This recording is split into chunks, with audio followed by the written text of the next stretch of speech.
I thought we would do something like this early next year, but looking at the way things were shaking out throughout this year and through the end of this year, I said, you know what? Let's turn up the energy for this podcast. Let's take this podcast into 2021 the right way.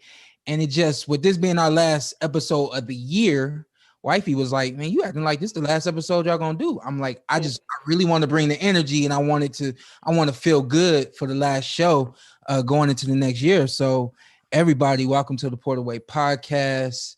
I am your official champion host, Showtime, Shawn Porter, Carson A. Merk, Anthony B on the line. Is that another belt you got? The champion host? Nah. Maybe one day. Maybe one. I was trying to give yourself belts. No. Titles. Hey, if the WBC's listening, feel free. Podcast division. They will be the first ones to jump on it. I think there's no doubt in that. What's up with it though? Hey, nothing. Just celebrate the holidays. Yeah. How was y'all Christmas, man? Who bought you the jumpsuit? It's like some old stuff. I just never wore it. I ain't even gonna lie.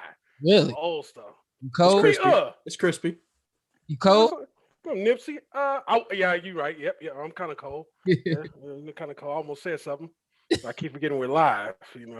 I gotta stop. I be wilding, man. Something wrong with me. I literally wake up every morning not knowing what I'm gonna say. But no, I ain't get this for Christmas, but it's crispy. I appreciate it. But how was y'all Christmas? Y'all get a PS5? You getting a PS5? Carson, you get a PS5? No, Shawn is notoriously horrible at video games too. Yeah, I didn't get a PS5 either. This is the first Christmas of my 29 years I wasn't in Ohio. Oh man. Yeah, first time. How you doing? What's wrong with y'all? We got a new tradition. Figured it was safe. Lay low. Made a little stuffed pepper soup in the crock pot. It was solid. Stuffed pepper soup. Okay. Oh man, cooking. I'm telling you. 9 out of 10 things in the kitchen, I can't make anything. But crock pot soups, I'll find a recipe. It's money. Hey, the crock pot's official. I threw some corned beef in there last week. So I feel you. I got an air fryer for Christmas. Oh yeah, we got an air fryer too. From Coach Wade. Oh, shout out to Coach Wade. You better be air frying cauliflower. Yeah, I'm like, dang, he just trying to change my life. This don't make no sense. That's like an entrapment. Yeah, I deep fry a lot of stuff. My man known to send me a random picture talking about Ant. What you think about this? He just be trying stuff. Deep frying salmon.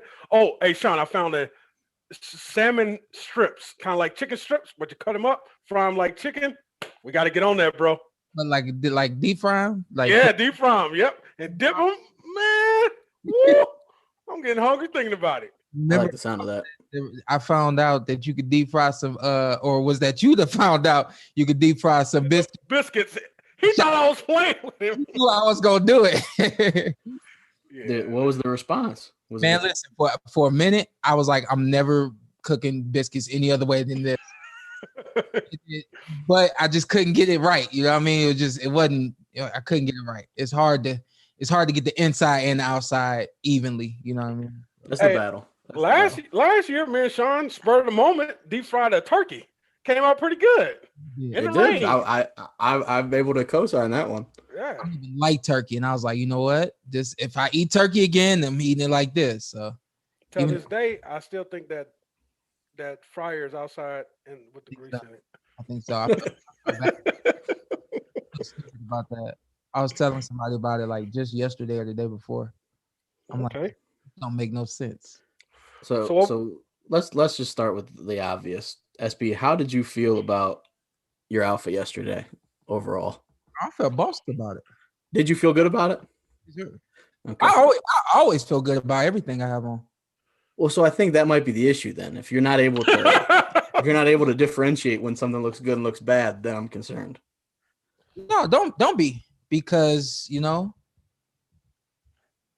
every song is not gonna be a hit to everybody, but that's true. But acquired taste. So I have my own taste, and I'll just keep throwing it out there, and they'll like it. If they do, they don't. They don't. Had me a little Keith Sweat vibes.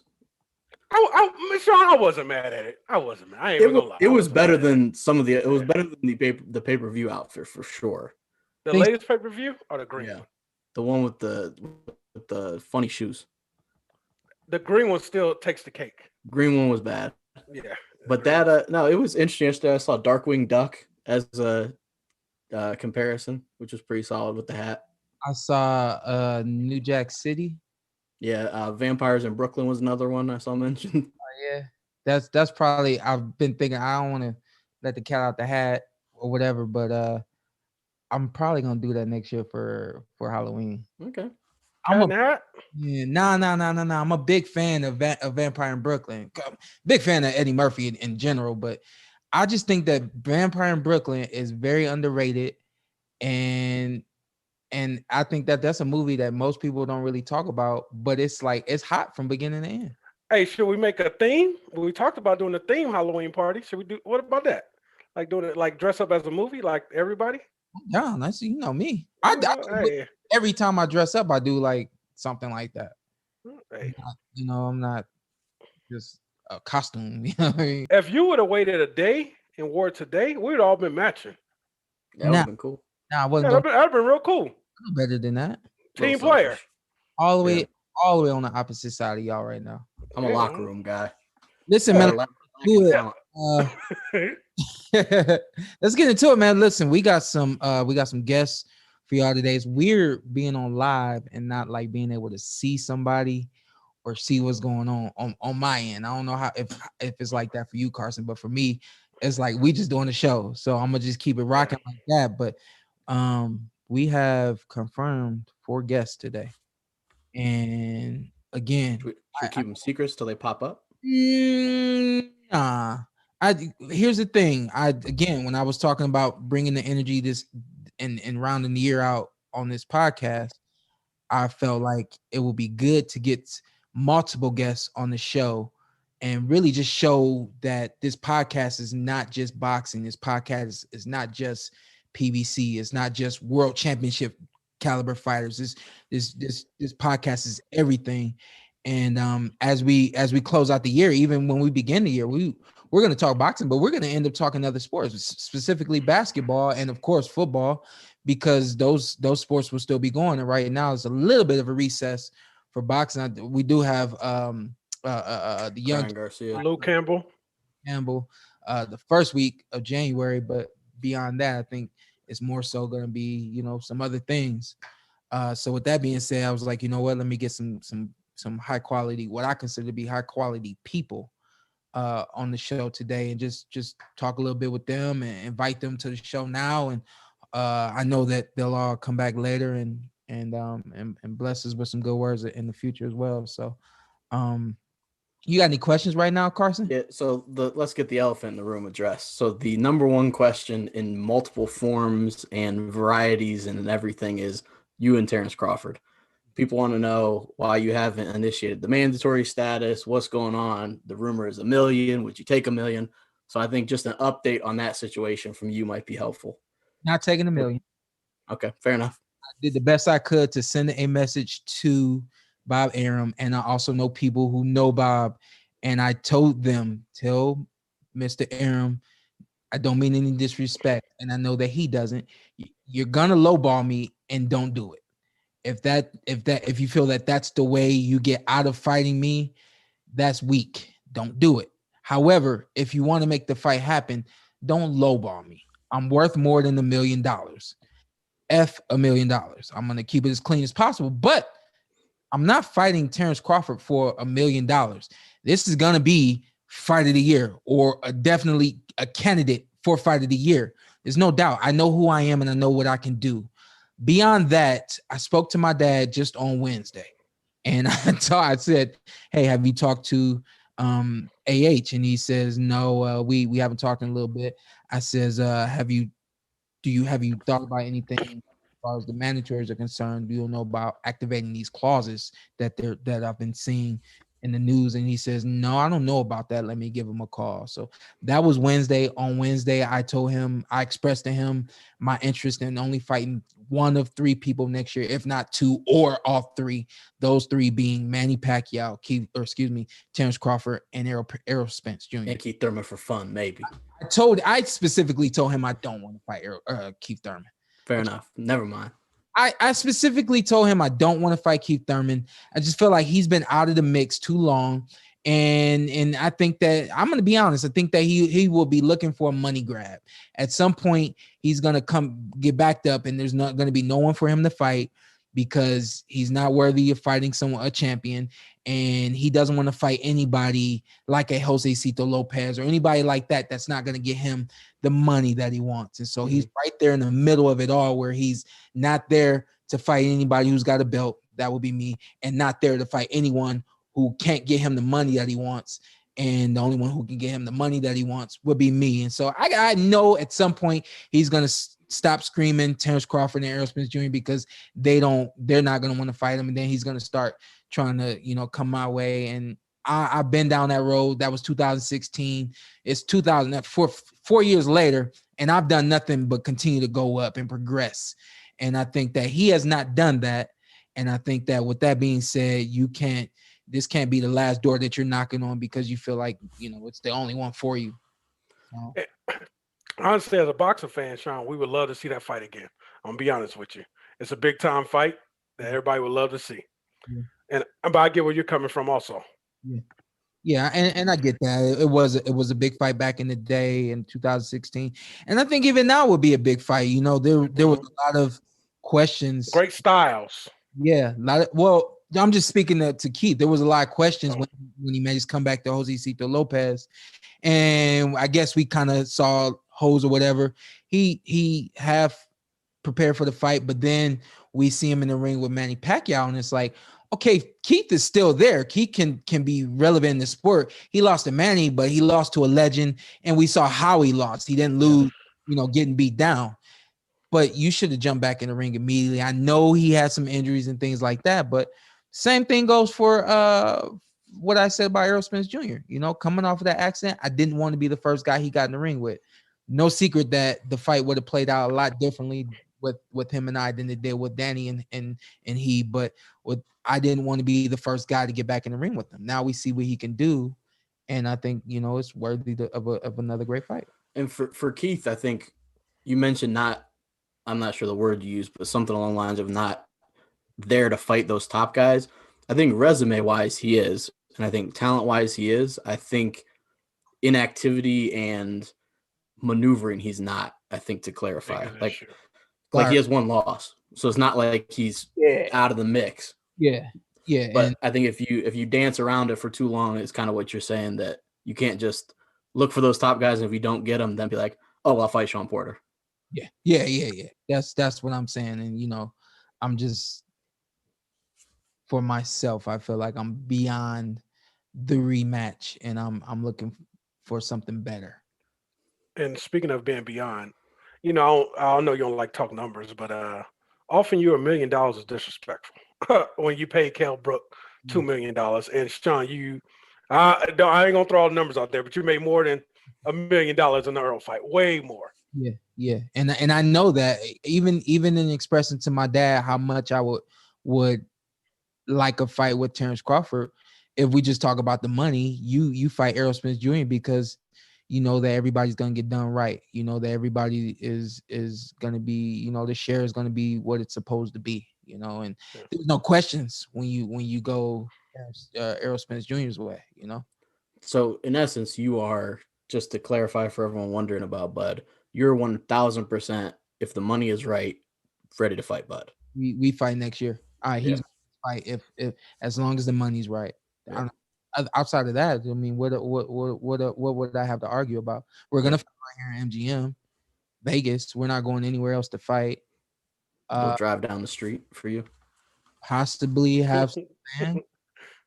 And even if there aren't any fans, I've been there, done that. I think the world needs it. Good fight, big fight. Yeah, and I think it would be a great fight.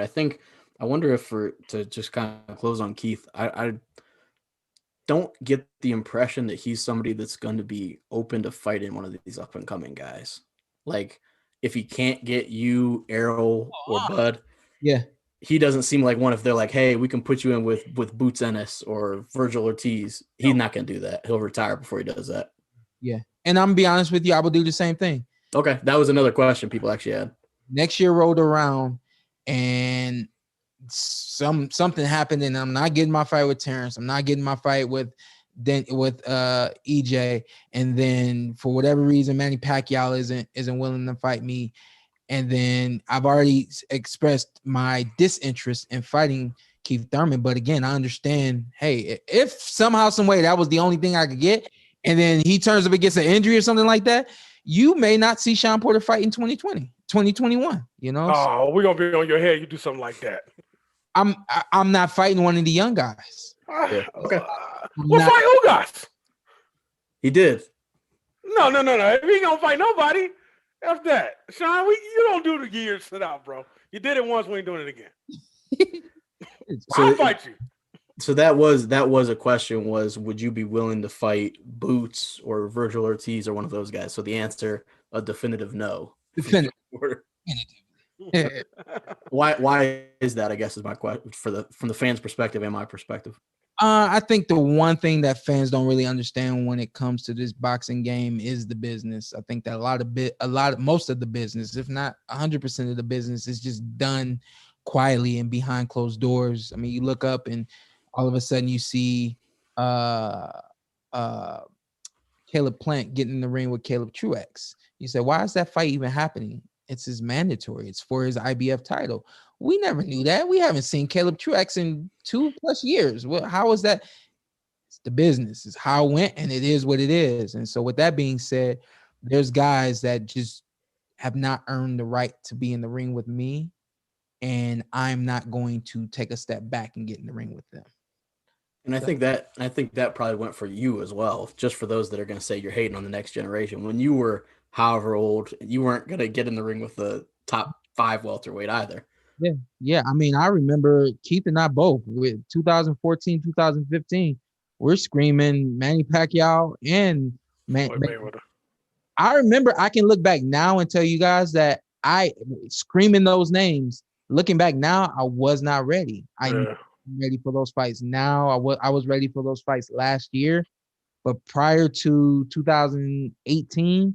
I wasn't as ready as I could be for those fights and at that point in time. I was just a little young and had not had enough experience and had not matured enough to and not had done enough to earn the right to fight those guys, you know. So I mean, a very good example. I mean, I'm ready for those fights now. My bad. I'm commentating last night, and David Morrell is a Cuban fighter. He's 4-0 and he's in a 10-round fight. And his next fight should be for an interim title, 12 rounds. Was that the welterweight? No, he's a super.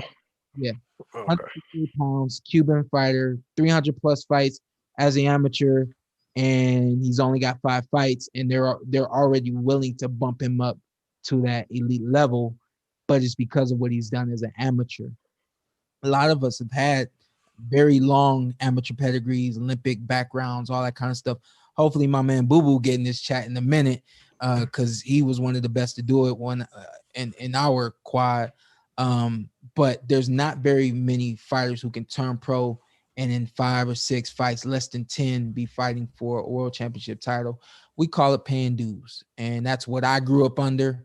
And even though that's something that I hope to change in the future, I don't want to be a part of it. You know, I don't want to be the one to fight one of those young guys, and I'm looking at them like, man, when I was in your position, I didn't have the opportunity to do it, you know. So yeah, it is something where I think there's the factors there are, like you said, paying dues, but also sometimes just putting the cart in front of the horse where you're not ready, where you're just like, I want the top 5 welterweights. Like you said, you're calling out Mayweather and Pacquiao at that time. You weren't ready to fight out of those guys those time, but in your mind, you're just ready to get to the biggest thing you can. I know you guys haven't forgotten, but I was in the ring with Manny Pacquiao in 2010, I think 2011. I did fantastic in terms of being able to train alongside of him and spar with him and get off things and all of that. I mean, after our last camp with him before he fought Shane Mosley, my dad looked at me. He said, "Hey, we're not doing any more training camps. We'll politely say no if they call us back. They want us again." I said, "Why?" He said, "Because now we're going for our own. We've been there, we've done that, we've been a sparring partner. Now it's time for us to have our own success as becoming a world champion. And that's what I did. And so it's just, for me, it's kind of the road to a championship title. And I get it. Those guys are good. I really do like Virgil Ortiz. That dude's strong. He's fast, very good boxing ability. And I mean, there's nothing I can't say enough about Boots Ennis. And I've been seeing he was a young kid, so I get it that even when you think you are ready, there just may be some little things that are missing and you don't know until you have the experience. And what say the worst experience or the worst teacher is experience, right? Yeah. To go back, you mentioned sparring. One of the fan questions was, what was your most memorable sparring session? Would it be Manny? Either of those camps with Manny? Man, I had some great sessions with Manny. I'll tell a quick story about my sparring session with Manny. I went out to Hollywood. Long story short, I went out to Hollywood. Somebody called, says, hey, Manny Pacquiao's getting ready to fight Miguel Cotto. You guys should come out. I think Freddie Roach would like him and want to take Shawn over to the Philippines to train with Manny. My dad said, okay, we go out there, we spar. Didn't really say too much to Freddie, but he liked what he saw, and he took me over there. I went over there the first day I met Manny. I was over there like a week. And the first day I met Manny, after being there for a whole week, was the day I was going to spar him. I never seen him, shake hands with him, conversation, nothing before the day I'm sparring him. And I just told myself, like, treat it like any other sparring session. And met him, shook his hand. Freddie's like, hey, Manny, this is the guy you're going to be sparring with. And, we shook hands. We went our separate ways. And for me, I'm just like clockwork because I don't talk to the guys I'm sparring with anyway. I'm and all that. We get in the ring. My dad and I, we say our prayer. And as soon as the bell rings, I turn around to step forward to start the sparring session. And it was just like this wind came over. It's like, oh. It was like realization that it's about to happen. And I remember thinking about myself like, oh, this is happening. And then, I mean, we touched gloves and then we just start going. And that's all she wrote. It was very, for me, that was a very unreal but real moment. Cause I didn't look at Manny Pacquiao like he was anybody else until we actually started to spar. And I was like, yo, this is happening. We had some bangers, man. We had some sparring sessions where I think he was supposed to go like 5 or 6 rounds with me and then get in the ring and go with somebody else. And we in the last round, 6th round. And I mean, we toe to toe. It's exciting. And for me, I hear people while I'm sparring and they're oohing and on and all that kind of stuff. We keep going. 6th round ends. We look at each other and we just start smiling. We touch gloves. I go back to my corner and my dad's like, I remember this one. My dad's like, let's wait to see if they want to go another round or if they want to pull us out. We're not just gonna get out. I said, all right. And we're standing there and he comes over and he says, that was good work. I'm done for the day. That is how you run a professional championship training camp. There's going to be days where the plan is 10 rounds, but you get in the ring and your 6 rounds are great. Ended there. No need to do any more. No need to do any less, and I was able to really just grow and learn a lot from Manny. I think it's a lot of things that my dad and I do now based on what we saw back then from him. Yeah, it sounds like he had an aura like Rick James. Yeah, Charlie Murphy saw. 100%. I was, and ever since then, man, I remember another story. I love Manny. So Manny was the first one that had those Nike boots, boxing. And they were fly, especially when I first saw him. And I was nervous as heck, asked him for some. He said, yeah, I'll get you some.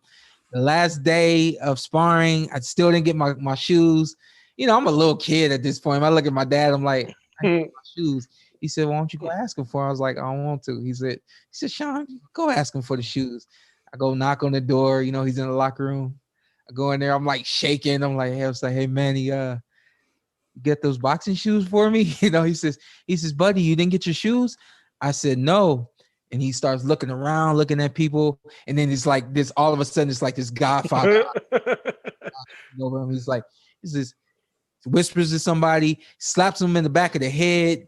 Come on. Don't put that out there. Dude puts his head down, walks out of the locker room. Now my heart's beating even more because like I'm nervous. I don't know what's gonna happen. Like, nothing bad, but I'm like, I don't want to get anybody else in trouble. Right. He looks around, he's like, you can have these. And he takes the shoes off of his feet and he gives them to me. That's who Manny Pacquiao is, and that's who he's been from the first day I met him to even now. I mean, you see everything that he's doing in his country. He is just a completely awesome and down-to-earth dude. He gave me the shoes right off of his feet. I couldn't fit him, and I actually wore him in the fight that you came to, Carson, in Cleveland. Oh, nice. Right. And after the end of the fight, I was like, I'll never do this again. I could not fit those shoes. Your first ever belt. Yeah. And I bounced around in them shoes, man, hurting the whole fight. So, Shawn, it sounds like that sparring is what we would predict a match with you and him would go like electric. Yeah. Electric. Was fireworks. And I think that's kind of if someone says, hey, Freddie, why won't you fight Shawn Porter? Or you say, hey, Manny, why won't you fight Shawn Porter? I'm sure in the back of their minds, they understand like what I was able to do back then, being only maybe 23 or 24, maybe at the time, 24, I think. And then you fast forward all of the experience that I've had now, 33 now. I really am a grown man now. And I just think that they understand, like, it would be a hard fight. It will be an exciting fight, but it will probably be the retirement fight. Win, lose, or draw would be the retirement fight, because I really don't think there's anyone out there who can give him a more exciting fight. I don't think it's even physically possible for that fight not to be exciting. Yeah. With your styles, like, that's one where you could look at that 100 different ways, and there's no way that's not fun to watch. Yeah, and you know, I don't mean to take anything from Errol Spence Jr. or Terrence Crawford, because those are the other two guys who really would like to fight Manny, and I think that those fights would be exciting too. But it's just a difference in the level sometimes of excitement, you know. Yeah, well, and also we always talk about styles making fights. I don't think it's a slight to Errol or Bud. The stylistic matchup of you and Manny, I think, is the most fun to watch of any of the three of those, which I think all three are great fights, and please let one of those happen in 2021, preferably Shawn. But look, I get muted today. Yeah, I was making sure I wasn't getting muted on now that we were live. But I think that would be exciting. I'm curious to see what Manny's gonna do. You know, I have no clue what he's gonna do. Everybody's curious. I'm curious to see what he's gonna do. I hope it's not McGregor or something. He's earned the right to kind of do what he wants, but it'll be frustrating. Had a long career. No joke, man. Like, I mean, there was a point in time where I was saying that Manny was one of the greatest and all that kind of stuff. And I kind of was just kind of following the Joes and saying what everybody else was saying and stuff like that. And then one day I really just sat down and I started reading about him and looking at his fights and stuff like that. I was like, for this dude to do what he's done over the course of his career and coming from where he comes from, it's amazing. Yeah. No, he has done everything and more, I think, in his career compared to a lot of guys. So I think he's earned the right to do whatever he wants, but that would not make me less frustrated if he does something like kind of off the trail. What about Mikey Garcia? That's how it is for everybody. What about Mikey? Yeah, they were talking about Manny. Yeah, it's okay. I don't think Mikey. Doesn't move the needle for me. Mikey loses comfortably. But yeah. I don't think it's a good fight. Mm-mm. And you know, I'm a big Mikey fan. I like that. Yeah, he's great. I mean, Mikey's great, and Mikey's another guy that I think it's quick for people to react after the Errol loss and just write Mikey off. But I think Mikey's great. I think that was just not the right fight. So. Hey, you guys remember what I was calling Mikey before the Earl fight? No. You was calling him like the greatest of all time, yeah, right? I was putting him up. I was calling him Mexican Mayweather. I was wilding. Yeah. Yeah, I was wilding. Yeah. Hey, man, I thought I seen something. He is great. Don't get me wrong. For sure. But not at 147. No. Not at 147. Yeah, you talk about before the horse, and I think that's. Yeah. So one interesting question when Ant mentioned weight, somebody was saying, and this is purely a fantasy matchup, somewhere between 135, a fighter, not that weight, because Lord knows you're not getting 135. 135 to 160. Pick one fighter you would like to fight outside of welterweight. Gosh, I thought you were talking to me. Surprisingly, no questions for Ant or myself included. Oh, good. Sorry, I'll ask you guys some. No, we don't do any questions. no questions. I don't know. Josh Taylor was one that was mentioned. Really? That it would be kind of interesting. And I believe did you guys work together at some point? I don't think I did any. Or was he around? He came over here. Yeah. Yeah.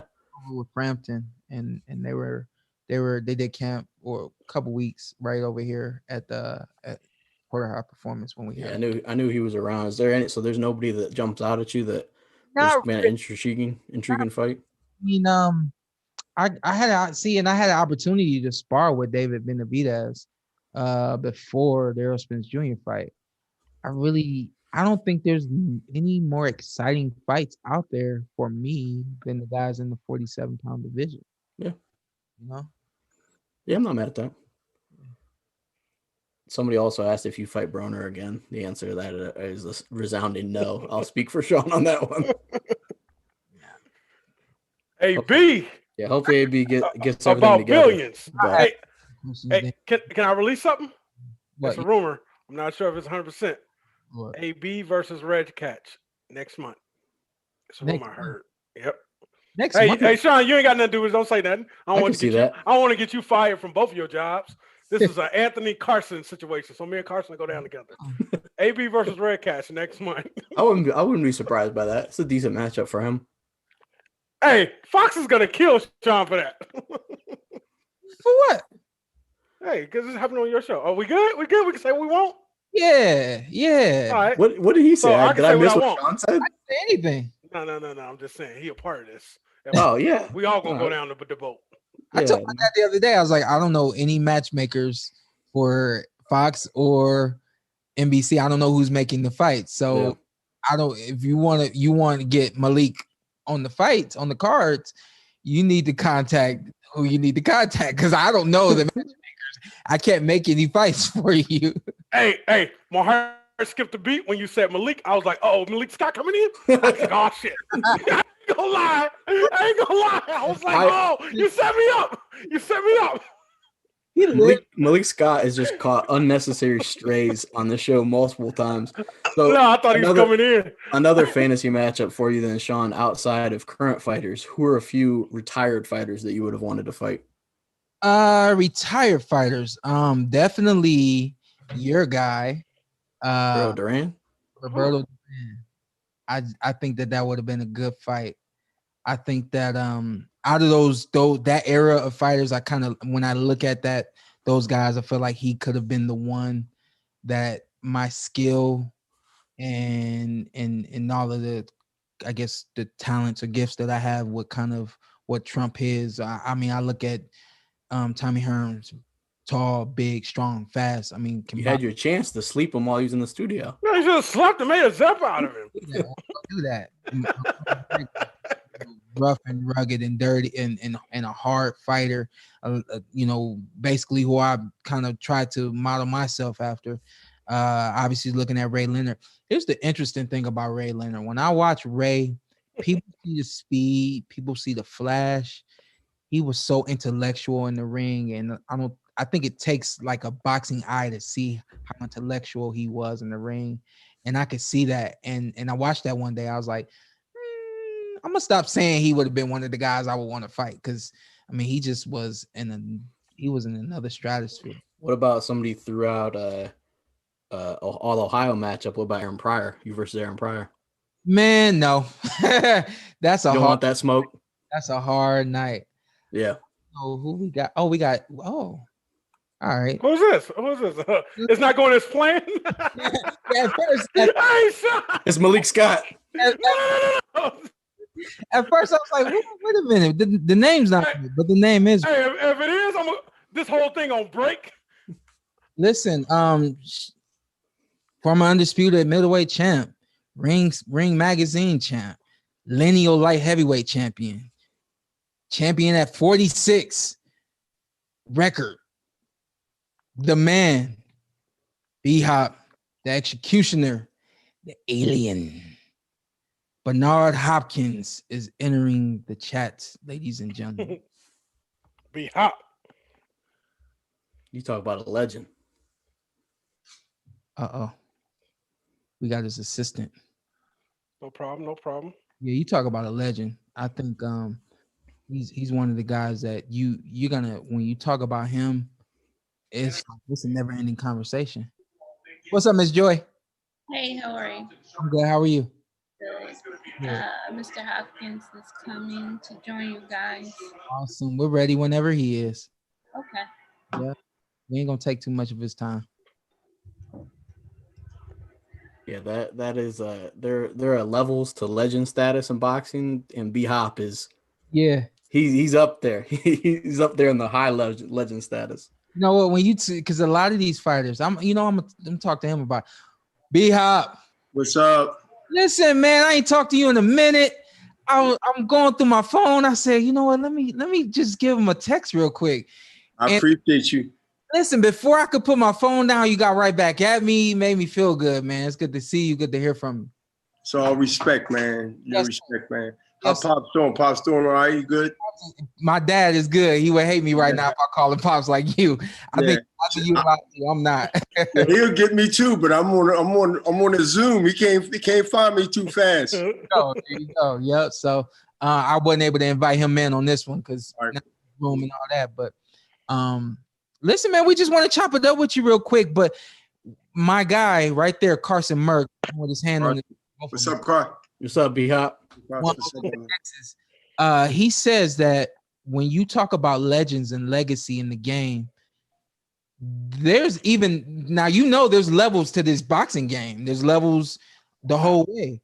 But even once you retire and you consider yourself to be a legend and you have a legacy, there's even levels within the legacy right there. And I think that you are second to maybe Muhammad Ali, Mike Tyson. Like you're right there in terms of having an unbelievable legacy and have done amazing things in boxing. Was that the goal? Like, did you see that coming? Yeah, I mean, first of all, I'm very appreciative and also honored to be in a conversation of the two names. Yeah, man. That you just mentioned, because it come with really just true to the game and dedicated to the game, and the ups and downs, the losses, the wins, the draws. In my case, I had a couple of no contests, believe it or not. But yes, it was my goal. And you know what, Shawn? It really was my goal prior to my early life of tug of war between, continue to be a street guy or continue to be, in with the neighborhood or with the area it's about. I represented that proudly and well at that time. Yeah. And to focus that energy to this legacy and this legendary status and conversations as I talk to people because of the Hall of Fame house mansion that I entered this year. Yeah.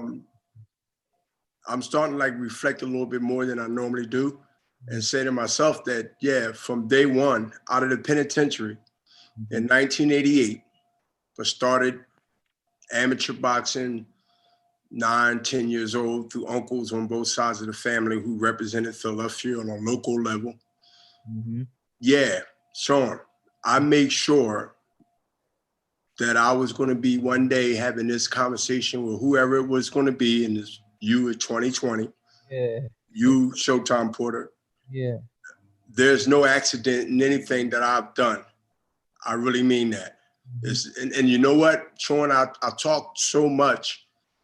When I say talk so much, I'm confident to talk so much before I did things. Yeah. I mean, that's pretty gutsy to be able to talk to an existence. I actually made what you want to do. I made up my mind that I wouldn't do that just in case. And a lot of people don't understand the just in case. You threw the just in case out the window. You said that doesn't matter. That don't matter to me. Because I felt that, correct. I felt, Shawn, that I beat the most toughest odds of my experience. I never had, God, blessed me with never had no disease that can wipe you out. I never had to face any challenges like that. It was more of adversity of adolescence. Okay. But man, I was determined not to be wild 41, 45. And that was my name, like your jail name. That's your jail number. I'll never forget that number. I'll forget my social before I forget that number. and I say that to be like, like that's something that's going to be embedded in my head as much as I try to not remember it. But let me tell you, it's part of my legacy. It's part of my life. It's part of my journey. And you know what, Shawn, I know you can relate to this. Part of our journey is not all made up on what we want it to be. Yep. It's a life, man. It's going through the swamp. It's going through the hills. It's going through the greenery of grass. It's going through the ashes of others who try to go that way, walk that fire, whether it's your opponent or whether it's, life in general, whether things ain't going right in the business on your end as a professional fighter. And you're doing everything that you're supposed to do. Trying to. These, just as well as I know, these are the things that build character. Yep. It builds character, whether it's wrong or right, and that's what life is about. And that's why I take to the young youth in Philadelphia and anywhere I lay my head and travel, far as different places and cities and stuff. And, they just want to hear my story. And you know what? Most of it ain't even boxing, to be honest with you. I know it might surprise some few y'all, but look, it's about like, how do you do that, B? How do you come home in a big city like Philadelphia in the 80s and not get caught up in the game? And then come out and walk off 9 years of parole where you could have gave up after your first defeat as a 4-rounder at the Blue Horizon. Yeah, it's true. And now it's 89. It's 89 now. The year flipped over to 89 and 90. Sure, 91, I said, man, I'm going back to boxing. Because them streets was rough, man. I had about 2 or 3 close calls. I was like, hold up. I said, let me try boxing again. Yeah. And I was encouraged, man, by a guy named Butch, man. He was like, yo, come in the gym. He said, you ain't going to come tomorrow, man. We had a little simple bet. I came. Yeah.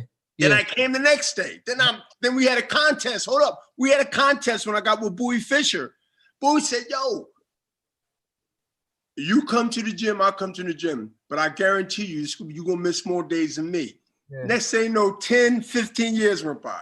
Mm-hmm. My dad did. We forgot about the bet, but we didn't forget about the honor that, we didn't forget about that. Exactly. And my dad did the same thing. He had guys that were in the streets, but talented.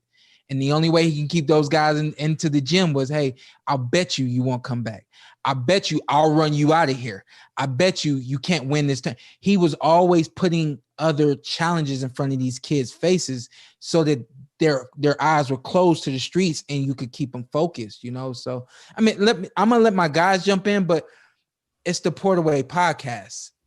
And everything that you said right there exemplifies what the Porterweight podcast, what the Porterweight is. I'm not surprised. It's real, you know what I mean? I'm not surprised, man. I'm glad to hear from you today. Go ahead, Carson. Now, B-Hop, you had one of the most random, greatest quotes I've ever heard at a weigh-in. They were interviewing Shawn, and you just popped in, so you were a fan of Shawn, and you said, mentally, the fight is won. Physically, the fight is completed.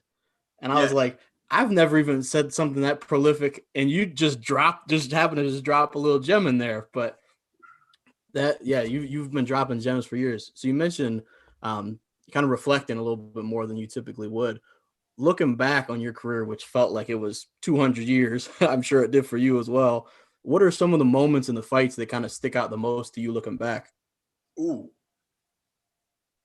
Quito, Ecuador, Segundo Mercado, 1995 in Ecuador, as I just said, in the city of the capital called Quito. Man, I got knocked down twice, Shawn, everyone. I got knocked down twice in the 12-round IBF championship fight and got a draw in Ecuador fighting the Ecuadorian. What? so hold up. I mean, there was a close because I came back and I got knocked him down. They didn't give it to me, but I buzzed him. I fought the point is this: I fought so hard. Yeah. From the 7th to the 12th round. Yeah. Where other than knocking him out or knocking him down, everything. I fought so hard and won so many rounds that was still left in the 12-round fight where I got a draw. That's a win, Shawn. Yeah. I'm in the third world country. Good. Listen, y'all, I'm in the third world country and I get a draw. Yeah, I'll take it. Yeah. but that was on that, and I got a lot of them. Fortunately, I got a lot of them that I can talk about. That one I remember because I remember nobody was giving us. Look, it was a Don King promotion. I was a mandatory, right? He had the contender behind me, and no, he was the number 2 contender. I was number 1 contender. We had to fight for the vacant title, the IBF. So nobody was helping us. You got to go in there, and any fighter that's listening can understand. Like I had to go in there like ain't nobody on my side. Like I'm in another country, and this ain't my promoter. He won the purse bid. Those purse bids can be tricky. So I had to dance with everybody that was involved, even though they was against me, and then go to Ecuador and get knocked down twice. 11,000 feet above sea level, couldn't even breathe. I got there 3 days before the fight. Check it up and do your homework after this is over with. Yeah. They got me there 3 days before the fight. That was a completely ambush to get me, out of there. They didn't think I was going to. If he survived 7 rounds without passing out because of the altitude, like this will make Colorado Springs and anything up Denver with the amateurs back in the day be like nothing, man. Yeah. And that wasn't no joke up there in Mile High Stadium. Yeah, that's true. Because I mentioned Mile High, it's called a guy named, what was his name? Baptiste.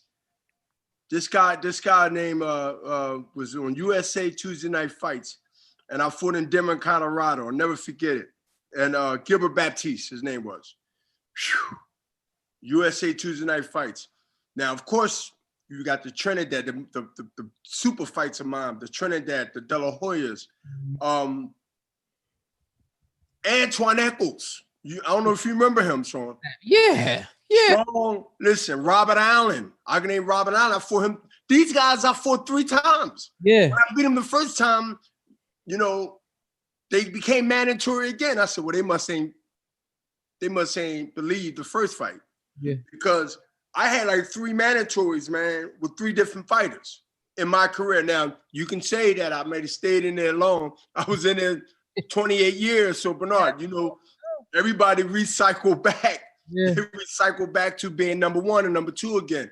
Yeah. But you know what, Shawn, though? It's a thing where I can sit back now and preparing real strong in 21 until it's over with, which would be, I say, about another year or so. Putting together all my my achievements, my failures, personal and sports, they all together, business, how, I took on saying I'm going to be not only just on paper, but manage myself for 90% of my career. And if you look at my career, I retire in the category of manager, Bernard Hopkins. Oh, wow. And I was proud of that. And I don't want to change the conversation about, because I do have one more fight that I got to mention, but that was really something that I was really proud of, being at the Hall of Fame in Vegas, because we did get that Hall of Fame in of this year in Vegas. Yep. And they asked me what was my proudest moment. And I said, well, I got a lot of them in the ring and breaking records and setting records. But I said, there's only 2 fighters in the history of boxing that wore the title of managing themselves, but behind the scenes, it was their choice whether they take the fight or not take the fight. I had a lot of help. I had people that advised me by salary, not by percentage. Right. I'm kicking knowledge now. Yes, sir. So once I learned the business from the foreign sales, the rebroadcasting money, the hits that you can get from that, and this stuff come long term. This stuff come when your kids are growing, right? I want to tap into that type of wealth where when your career is over with, 10, 15 years, and you become, as you said earlier in this podcast, a legend, somebody that people respect, a lot of people respect, excuse me. a young, old, and in the middle, then that brand is no different than Michael Jordan's. That brand is no different than LeBron while he's playing and when he retired. That brand that you have, Shawn Showtime Porter, is the brand that your kids should inherit, but they must inherit it with knowledge. And I wanted to get knowledge how boxing is ran from the business point of view. And I was told that you need to concentrate on boxing because doing both is going to interfere with your game. Now, it could for most people, Shawn, but I had to go ahead and make sure that I did carve time out and say, let me deal with the business side and learn some of that. Yeah. So a lot of them was one of my biggest fights outside the ring. That's the point I'm making. That was, a lot of that business stuff in boxing was one of the biggest fights. Yeah. But there's some fights I mentioned to you earlier. They was fights that never got really credit because they never really became champions because of me. Look, Shawn, it's people that it's not going to become champion, and I blame you for that.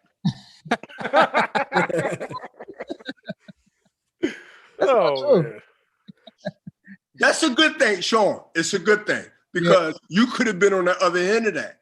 So I said that to get right back to what I just said just now. You kept a lot of people from being world champion, but that's the game we played because either them or who? Either them or who? Me, you gotta be greedy. Bingo. Gotta be greedy. Gotta be selfish. If you want to be one of the greats, right? If you want to be a belt, then be half nice, right? They got belt. There's a lot of belts out there, right? Right. But if you want to be great, that's number one. Everything else is number two. That's true. Mr. Hopkins, you probably got the most interesting, craziest, intense, from nothing to something story in boxing. One of the best. Can we get a biopic? Can we get one, man? Your story is incredible. I would love to. On the air, as I'm talking to you, as you're talking to my guy, Shawn, his family, I respect him. When I first met him, I respect him now. I'm ready, man. I'm ready to put the story out, but I'm ready to do it strategically. I'm ready to do it professionally. And you know what? Not too much of the passionate, even though I don't mind passionate when it's needed, but I wanted to be raw. I wanted people to be like, yo, like, I thought Michael Jordan documentary was unbelievable, but this twist and turns of Brenagh Hopkins being stabbed in his teenage years twice, you know, wasn't supposed to be nowhere near where I finished as a athlete, as a recognizable figure in sports, period. I mean, come on, man. Like, yo, like, I'm not saying there's no stories out there. Everyone on this podcast have a story. Everyone in the world has a story. Whatever story define you, who you are and your character is just as important as anybody else's. My story was, long as there's a hood in boxing, long as there's a hood in America, boxing will never die. We might go through a recession. We might go through a period of, I'm gonna watch this because this fight ain't being made. I was watching your last podcast. Some fights need to be made. They need to be made. but the thing is, y'all, listen, everybody has a story. I want mine to get out there, not to just be another one. I want it to be some reaction from all people. It's like, yo, I'm not giving up because B-Hop didn't give it up. This man lost his first fight. Yeah. He took off 89 and 90. Look at his record. He came back and he went 26 years, ended with 27 years after that. Come on, man. This ain't an accident. Yeah.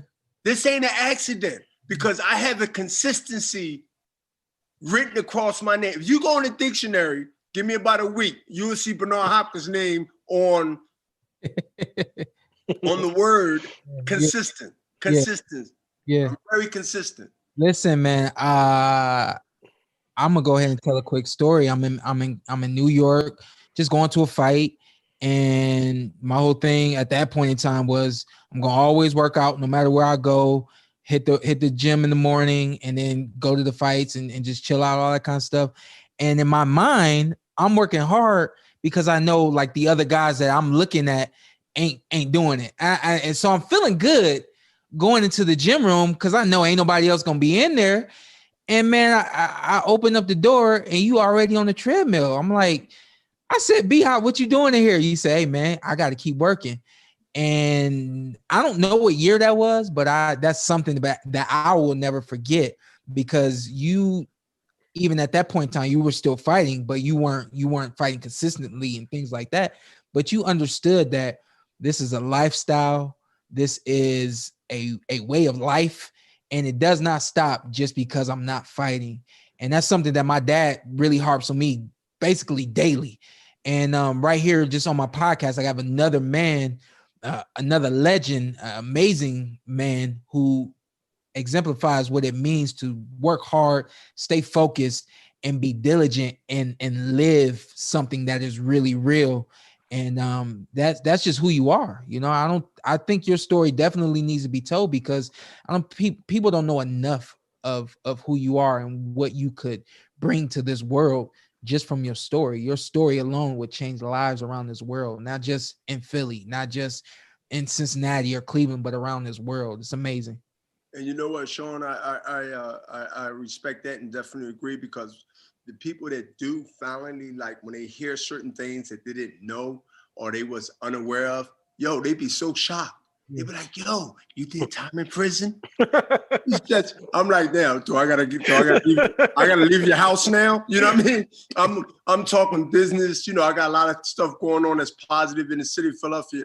And it seemed that sometimes it's funny. It's never like I'm mad or argue, like anything like I feel ashamed of. Right. Even though I don't boast it, I just say, yeah, they Google you up and they see certain things. But when they start hearing, you mean you did 5 years in the penitentiary? Oh my God. How old were you? So, you know, it's like I boxed so long, Shawn. You know, I boxed so long in 3 decades, man. That's a long time. They forget. It's like that other Bernard, that nickname Heads on the street, that's like buried, right? But it is buried in a way, but it has to be in my psyche of telling my story correctly. Yep. It's part of my travels, y'all. It's part of, and we all have something that we can, like, you know, we can turn the page back. But I believe without that, I wouldn't be on this podcast right now.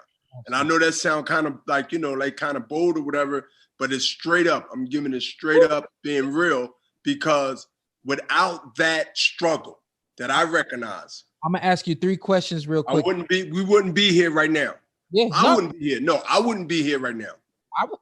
I mean, I got a story too, you know, so I get what you're saying, you know, and I'm sure everybody listening to. I got 3 questions I want to ask you real quick. A couple questions that we got from the fans that are listening or two from the fans that are listening, and one that I got for you. But the first one, people want to know how close you came to fighting James Toney. Very close, within weeks. Contracts broke through. Yeah, within weeks. It was like, it was done. I was just waiting to sign off. And me and James Toney made the front. Listen, they had us on the front cover of the Ring magazine. I kept it too, because they become like, you know, classics, because it never happened. But that fight was something that I definitely wanted, because James Toney was, to me, was one of the hardest guys to hit, and it never happened, man. And like I said, we made the front cover. Never no press conference. They didn't get to that deep, but we made the covers on just about all top magazines. Wow. Somebody else wants to know, you have a most memorable round of boxing. The most memorable round in boxing was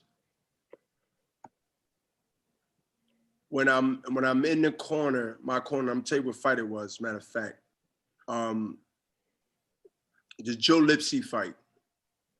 It was on the ABC under the Mike Tyson undercard. I fought on the Mike Tyson undercard about 4 times in Vegas. Yeah. And I fight a guy named Joe Lipsy. They call him the Sledgehammer. Joe Lipsy. And puncher from you know, Detroit or outside of Detroit, Michigan, somewhere around it. But I tell you, he was a strong boy, undefeated. I wasn't supposed to beat this dude. Yeah. I hit him with an uppercut. coming in, and I act like I was backing up, took a step back, half a step back. It was a beautiful shot. ABC, you can say it. The show is Shawn is one of my, and this fight is early in my career. I think of like 13 fights, and he never boxed again. So that was one of the fights. Yeah, Joe Lipsy never, and that was the first loss he had. He was like 25-0 with 22 knockouts. He was a puncher, fire plug. They call him Joe the Sledgehammer Lipsy. Never heard from him. This 20-something years ago. Wow. Dang. Let me ask you, and then we'll probably let you go unless you want to stay on. But I want to know what you got Ryan Garcia getting up in the ring with Luke Campbell next year. No secret that you guys don't have Canelo anymore. What's 21 looking like for Golden Boy? I think 21 is looking like Ryan Garcia has to kick it off on the 2nd. I will be flying out Thursday. Yes, I will spend my New Year's in Texas. So, because Franchon Cruz, who I brought to the promotion team, has 2 titles. She's from Maryland, but I'm coming out there to support everybody. But I'm definitely got to come out there and support her. She's African-American sister that has a lot of flair to her. You probably watch her, you probably follow her. She's one of the movements, if not the movement, of women boxing. But rebuild, Porter. It's about rebuilding. And it's not like losing a fighter with a lucrative contract as Canelo. I respect Canelo's decision. I'm for fighters that represent themselves and honest in their delivery of things of their career and their life. Like I said to Canelo, and I also put out there in a press release, Joe Santaguino, if you want to go to it, because I like backing my stuff up when I say things. Joe Santaguino writes for Ring Magazine, and he's been around for 20-some years. And he called me the next day, and he asked, similar in the way you just asked, he said, Brenagh, well, what's going to happen now? What's going on? I said, well, look, the rebuilding stage in any promoter company is always in the back of a promoter's mind. One fighter shouldn't define you. I love Canelo. If I can turn the clock back and do something to make it right in a minute. But one fighter don't define a promoter of our magnitude and the magnitude of other promoters that's been there for 30, 40, 50 years. Because remember this, the fighter must look out for himself, his family, and anything else that he wants to be responsible for. Promoters also have to do what they have to do for their fighters and the promotional. If that clash by any means, then you must have a divorce. And hopefully that divorce ain't expensive. Like most business and relationship divorces could be. So I look at it like this. Canelo's going to do great things, whether he's with Golden Boy or not, because he has it in him. He can't help himself. Porter, you the same damn way, man. I'm the same way. But I also understand business and understand both sides. I've been on both sides. I represent both sides. I think nobody can deny that of as vocal as I've been in my career. You can gain a lot of naysayers and, of course, enemies, but that comes with the territory. Nobody said it was going to be easy. You got to continue to move on, continue to build the fighters that we have, and there's a lot of them under there, under the banner. And they're now chopping at the bit, Porter, because guess what? The fighters ain't crying, know what they're saying? I want to be in that spot. Listen with this motivation. See, I always look at things from a scope, not from a box. If I'm under Golden Boy as a fighter, Mexican or not, you know what I'm saying? I want to shine out everybody that's on the roster. Anybody that's on the undercard, even if I'm on the undercard, anybody that's on the card January 2nd, I'm going to make sure I shine because I want to be in Canelo's position. So it ain't always got to be a bust, But you got to lick your wounds. Yep. You got to refocus. If you haven't done it by now, and it's only been a couple of weeks, then you already a year behind. 21 is already in. Most of the calendar of January and February and some March is already filled with boxing, and you probably somewhere in the middle. Yeah. Knowing you and your dad, you working on something because you plan ahead. Yeah. So my thing is, one promoter can't stop boxing and one fighter can't stop boxing. People are going to watch good fights. Right. And speaking of good fights is, I was watching your comments and also on your podcast, and you was talking about certain fights. Can I mention these 3 or 4 fights I want to see? Yeah. Let's do it. Okay. You have, of course, Garcia and his fight coming up January 2nd. I want to see AJ. I want to see Joshua fight Tyson Fury. I also want to see in the welterweight Crawford take on Spence. Yeah. Right? And to throw another one in there, let me see. I want to see Porter. Right? No, seriously. I want to see Porter get a shot at one of the champions and top guys in his weight division. Yeah. Like I want to see you back in that mix again, because you always will be dangerous based on your hustle, based on your unorthodox style. That I always tell people, when I watch Shawn Porter, I think a lot about a fighter that nobody can time his style. And when he did, it was too late. And that was Aaron Pryor. No. Hold up. That was, Aaron Pryor fighting Alexis Arguello. I had a feeling you was going to say Aaron Pryor. And that would be... When I see that, and listen, Porter, I said this many times on other interviews, you can't teach a person to be unorthodox. You can't teach a person to fight that way or to be certain stance. That got to be natural, man. That's just you. Mm-hmm. Anybody else will get their ass whooped, right? Or they be looking like they street fighting. But you know how to control and take it in where you get them both. You give them that and some, and that's what make you dangerous to anybody out there. And listen, it ain't patronizing, it's telling the truth. And anybody out there hear this will echo the same thing I'm saying. So enjoy your career, because it do go fast. Yeah. And continue to show that for some who want to do it, can represent our sport the way you're representing, not only on your core, your fashion, Andre Ward, the same way the guys coming, they they're doing what they have to do, they saying the right things, and they representing boxing and making other fighters not gun shy of saying, you know what, I want to get into talking about boxing and educating people that don't know. And you're doing a hell of a job doing that, man. So I'm paying attention. Yeah. I'm paying attention. And then when did you hire my stylist, man? I didn't. Okay. I didn't. Nah.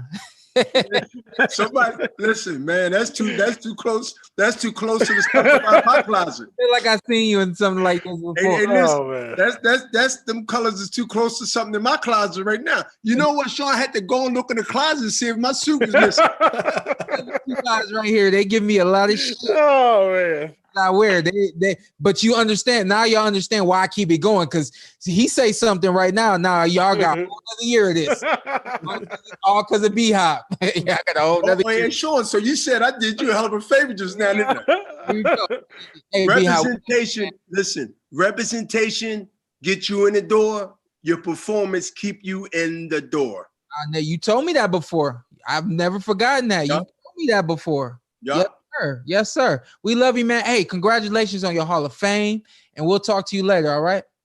Thank you. It's good to be a Hall of Fame and not a Hall of Shame.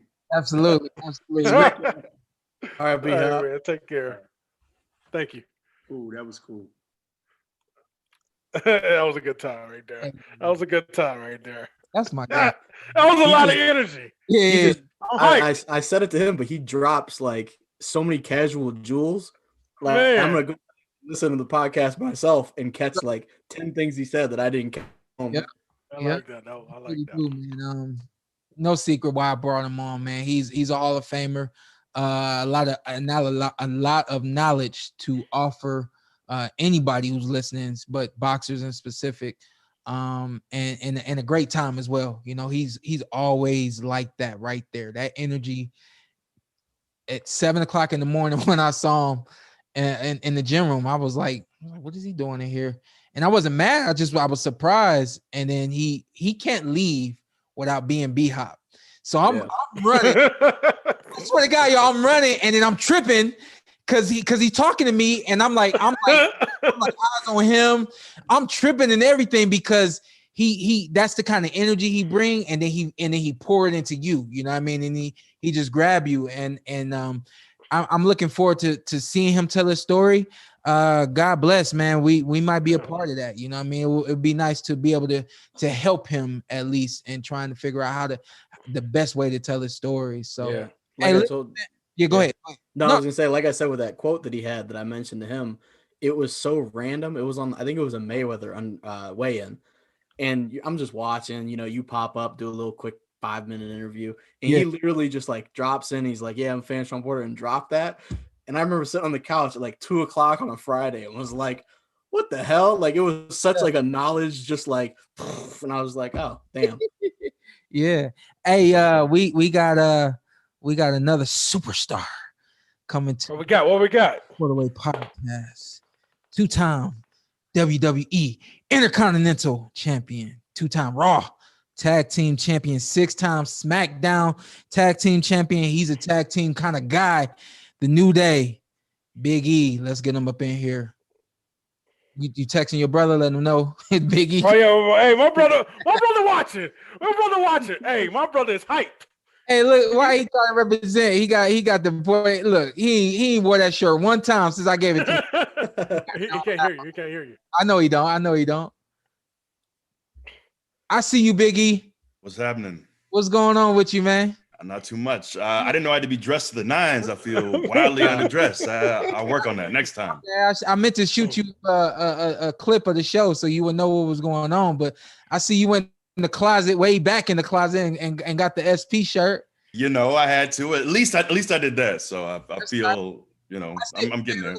When I had the shirt, I was like, I don't know if he gonna fit this. Like, I don't know if he gonna fit this. I don't know how you get in that shirt, man. I like the snug fit, man. I like, you know, tight shirts. That's how you have the illusion of being big. I'm not actually big. My shirt is very tight. Yeah, he's actually 125 pounds. You know, it's shocking. Yeah, sure. Exactly. Just TV gives you 100 pounds of muscle. Exactly, man. Now you get it. When I saw you the first time I met you, we met like in the hotel, and then you know I had to go off and do my thing. You just was rocking with me. We in the elevator, and I kept looking at you, and I'm like, this dude's a WWE wrestler. Like, is this chest real? Are those muscles real? How did you get into bodybuilding? It was honestly, it's one of the first things that I started real early. I remember my old man got me a set of sand weights. I don't know if you remember those, but it was like an old rusty bar, and it was like a plastic. The weights on the end would be plastic, but they were filled with sand. Oh yeah. And so back, I don't remember how old I was. I was young, man. I might have been like, how old are you? I'm 34. 34. I'm 33. So you had to be about 6 or 7 years old. I was probably legitimately around that age. Yeah, we had that in the basement, and I used to have them too. I had it in the garage. So what I would do is like Saturday mornings, I didn't know how to work out or anything, but I knew curls. Everybody knows how to do a curl. So I used to watch like my Saturday morning cartoons, and then it would go to commercial break. As soon as commercial hit, I would run to the garage and do as many curls as possible until I got tired, and then I would run back and watch the rest of my show. And then my goal for the day was to do 100 curls. So that's how I started, and I loved it. And I think for me, I always thought, like, as a kid, you love comic book superheroes, and that felt like the closest thing to becoming a superhero. Like, if I get big muscles, I'll be like the superheroes that I looked up to. You're built like a damn superhero. What do you mean it would be like a superhero? I tried, first at 6 years old, I had to manifest it, and then it happened. So, yeah. Right now, Big E, my brother in Louisiana is going crazy that I'm interviewing you. My friend down the street, KB, is going crazy. They're the biggest freaking wrestling fans I ever met in my life. Beautiful. Literally, I was telling them, like, we have boxing parties for boxing at the house. My brother's like, oh, yeah, we do it for WWE. He's like, we ain't got time to watch boxing. But you can watch both. Yeah. So, and man, I met you backstage working security for Shawn. Couldn't figure out who you was. I'm like, who is this dude? This dude, another security guy or something? Yeah. Then as I realized, my brother told me who you was. So I looked into you this week. How the hell did you get blocked at D-line at Iowa State? You that damn big and that little. It's impossible to block you. Impossible. Yeah, man. I know a lot of people I'm barely 5'11", and a lot of times at defensive tackle, like, you have a lot of monsters. But one of the nice things is when you're my height playing DT, and it was Iowa, by the way. I don't mean to call you out. It'll be a big problem. Iowa State is the rival. I am not a Cyclone. I would never be a Cyclone. I was a proud Iowa Hawkeye. So let's get that straight first and foremost. Okay. But yeah, man, when you have shorter guys, it's just very hard. It's easy to get under guys' pads. And so I'm partial to shorter defensive tackles. I know Aaron Donald's definitely taller than me, but like watching that guy play the game is incredible. That's a once in a lifetime type athlete at defensive tackle. So that's always what what I aspired to be. It didn't work out that way. Had a bunch of knee injuries and whatnot. But hey, man, congratulations on the big win. I appreciate it. Thank you very much. What a bill at? I don't see the bill. I got to store it away under a lock and key. It's very, of course. All right. So I would consider myself a much more casual wrestling fan than Ant's brother and his boy. So I actually found out about you and the New Day from your guy Wale in a song. Said going through them tables like we Dudley boys in New Day. Yeah. So then I played the WWE game, and I was like, oh. New Day, Wale shouted him out. Wale's my favorite rapper of all time. So I like it. I know he did your new intro song. Yeah. That was huge. So I tweeted this when I posted about the song. That the song's only maybe like a month old, but I was a Wale fan well before anyone even cared to know my name, before I even really had a name in wrestling. And beyond just like being cool with someone that I was a fan of, like that's my friend. That's my brother. Like, we have real conversations. And that's what I really appreciate. A lot of times in entertainment and sports, you meet people, and a lot of times you build relationships based off of convenience or based off of what someone could do for the other. But when you meet someone that you have a real bond with, like, it's dope that he's a Grammy-nominated rapper and travels the world and does all that. But I appreciate him more as a man and as a friend. And that's, as I grow older, that's what I really appreciate, meeting people in entertainment, where like what you do for a living doesn't alter the relationship. That's not why we connect. So I'm so grateful, man. He's, to me, not just one of the most talented rappers ever. To me, he doesn't nearly get his due. And I'll beat the drum all day. If you listen to The Imperfect Storm, he dropped an EP this year right after the George Floyd stuff. And that's what I love about him, is not enough people talked about that, because it was so poignant and heartfelt and something that a lot of us who were hurting really needed. So I think he's just an incredible rapper, and he has so much heart and just love for people, for his community. And that's something that I really admire about him. And I'm grateful not just to be friends with him and call him a brother, but also to have him. He's a huge wrestling fan too. For sure. But he's done so many things over the years to show us love, and to drop our names in a verse is dope. So Yeah, man. All the love in the world to Wale for eternity. So as soon as he said he's your favorite rapper, I said you can do no wrong. I have he's every incredible. physical copy of every CD he has in my car right now, going back to Attention Deficit. So I've been rocking with him for all times. Beautiful. And I'm a huge Seinfeld fan, as is he. As am I. So the album About Nothing, buddies. That to me. Bro, if you got Jerry Seinfeld on a hip hop album, he didn't just take like old Seinfeld clips where he sat down with the man. Like people don't really realize how legendary that is to get a man. To me, that's the greatest sitcom of all time, maybe the greatest TV show of all time. And he got the man to sit down and record with him and have a conversation at a diner. So like that to me, that album, not just the fact that he got him, but the album is so incredible and poignant. And look, I'll talk about Wale and beat the drum for hours if you new you don't podcast, stop me. Biggie, and Wale just talking. Hey, I'm cool with that. Carson, you and Biggie talking about that. Hey, that song that he has with him. I think he's talking about getting married or whatever. Yeah. I hear that at a time or two when I'm riding in the car with my lady. Let's just say that. And moving different off the Imperfect Storm was crazy too. So shout out to Wale. Yes, Wale Ovechkin, best on the earth. Go ahead, SP.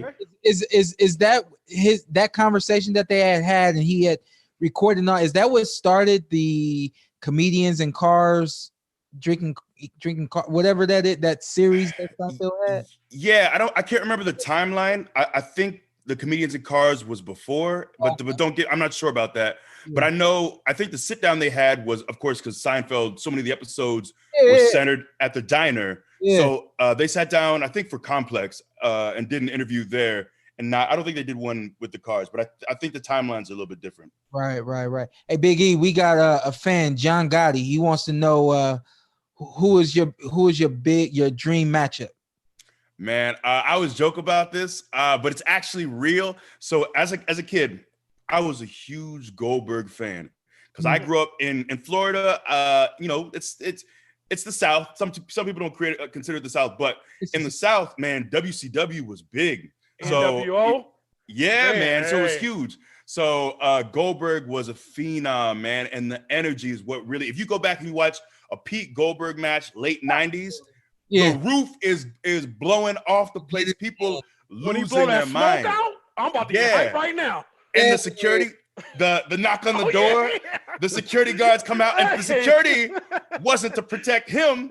The security was to protect people from him because you don't want to mess with Goldberg. So like that energy, that entrance, the way he was a larger than life character, and that was my very first favorite wrestler. And I actually got to meet him at a signing. Yeah. I remember this was on the way to church, I think between services with my dad. I remember being suited up. I was probably, I might have been like 10 to 12 years old, around that range. Yeah. And I remember I was with my dad. We waited in line. We finally got to see him.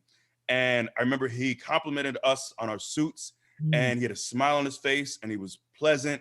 And it made me think like that interaction was probably no more than 30 seconds. The fact that we have this platform and the fact that you have this very brief moment in life with certain people to leave an impression, like that stuck with me forever. Like I'll be 60, 70, 80s year old. And I remember I got to meet my hero and he didn't let me down. So I always try to remember that, sometimes we're stressed, we're tired, whatever. So I would say Goldberg, and it's great, man. He's in great shape. He's still under contract with the company, which is crazy. He looks incredible. So that's my dream match for many reasons. And I always just respect him as a man and as a performer for taking that time. Because, it's so easy to sign a little autograph and move on. But if you just take that time to be in the right mindset and to give people the proper energy and love with that platform, because we never know when this is over, when you have to retire, when you never know when people don't care about you anymore, and we're grateful to have this opportunity where people care about us. People are excited to see us. So I'm not saying I'm always perfect and I'm always like in the best mood all the time, but that stuck with me. And I want to strive to, when I have those interactions, especially with kids, man, with those innocent kids who look up to you. Those are the times to make sure to give them your attention, your love, and have that energy, that positive energy. Biggie, we got one more and then we're going to get to some boxing because we got to talk some boxing. Yes, sir. King Mitch, he wants to know, outside of Goldberg, top 5 wrestlers of all time. We'll start number 1 is Goldberg. Ooh. I always hate making lists because this is hard. List. You ain't got to do 1, 2, 3, 4, 5. Okay. Bret Hart. Yeah. Bret Hart is definitely there. Sharpshooter. Yes. Shout out to Brett. I'll say Shawn Michaels. Nice. Who else? Oh man. You got to go Rock and Stone Cold. Yeah. Just they were the two biggest stars in the industry.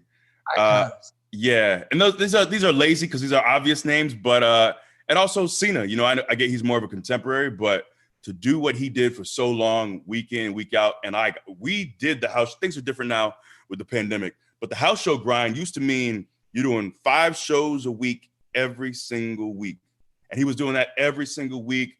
He had a few injuries, but for the most part, he was back quickly, and not just that. But at one point, this man put out a hip hop album that did well. He was touring with the album. He does all the medias, all the Make-A-Wishes. Like, he doesn't stop. He was filming movies, TV shows, ads. To do that schedule, like, you could hate if you want to, but not many people have that kind of work ethic and ability. So he's definitely got to go up in that top 5. Wait, yo, man. Dang, I didn't know all that about John Cena. Yeah, he was always like number 1 for Make-A-Wish. He was always like, of all athletes, he was like number 1 all the time. Oh, yeah. But hey, Big E, let's get to this boxing thing, man. 2021 is coming up. Yes, sir. What fights, what dream matchups you want to see next year in the boxing world? I feel like everyone is, it's Bud Crawford and Errol is what everyone wants, but I'd also love to see you and Bud, man. Like that's a hell of a fight too. So, and I know, there's some issues with PBC and Top Rank and all that stuff, but it can be figured out. Yeah, it will be. So I look forward to that. Also, I like the heavyweight divisions is cooking, man. I think for so long, during the Klitschko era, people complained that heavyweights were boring just because Klitschko was able to dominate with his jab, and all power to him. But I think the beautiful thing is right now you have so many interesting heavyweights, and none of them are really perfect. They're all vulnerable. Yeah. Like Wilder has a right hand sent from God, like that is ridiculous. Yeah. But he's clearly vulnerable. He's got some vulnerabilities there. Yeah. So I'd love to see just more of the top heavyweights fight each other. I also like, man, Berlanga. We need Berlanga to get a name. He is so much fun to watch. Like some parts of me is like I watch him knock dudes out in the first round for the next 5 years. But I also want to see if he has a chin, how he deals with resistance, if he can, if someone can endure that power, what he looks like moving forward. So I love seeing the younger stars like Berlanga, Teofimo. I'd love to see, Tank and Teofimo. That's a great fight too. That's a big fight. That happen next year. Woo-hoo-hoo. That's a great fight. Yeah, that's a great fight. I would like to work it, but I'd rather sit in the stands, man. That's a great fight right there. I get it, man. Just be a fan. That's a great fight right there. Did you see Lomachenko and Lopez? Of course. Yeah. And a lot of people, and I get Loma was the name, but I feel like if you watch Teofimo the last year or so, I thought the step up might have been a little early for him. Yeah. But seeing the way he performed, how composed he was a thing of beauty. And I do think there's a little bit of something to Loma. I feel like he felt, I don't want to say chinny by any means, but he felt this last year or so, it felt like that mystique was dimmed a little bit because you saw him dropped, you saw him take some damage. And I think Teofimo might have seen this is my time. That's interesting you say that. He may have just plateaued and he may be as good as he's gonna be. And I mean, it remains to be seen. I would love to see a rematch with Lomachenko and Lopez, simply to see, because I think in a rematch you're gonna see how great Lomachenko is. Of course, you see how great Lopez is, but in Lomachenko you're gonna see adjustment, or you should see adjustments. You should see him try to fight a little harder than he did, let his hands go a little more, everything that we've seen in the past. So I think a rematch with Lopez more than anything will tell us how great we think or thought he was. I think it's going to prove it in a rematch. I think that that's definitely another fight worth seeing next year in 2021.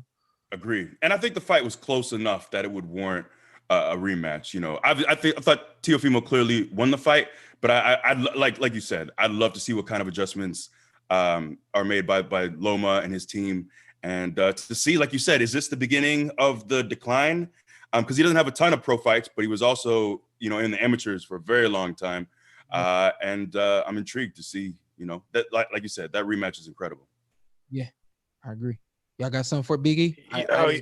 Go ahead, Ant. No, that's I was just gonna say I got a quick one. If you could slam one non-wrestler to the table, who would it be? One, not just any non-wrestler? Yeah, just any person, athlete, celebrity, anybody. Oh man, this is a lazy answer. Maybe one of the Paul brothers, and it's not like, and no disrespect, you know, they're training, they're doing their thing.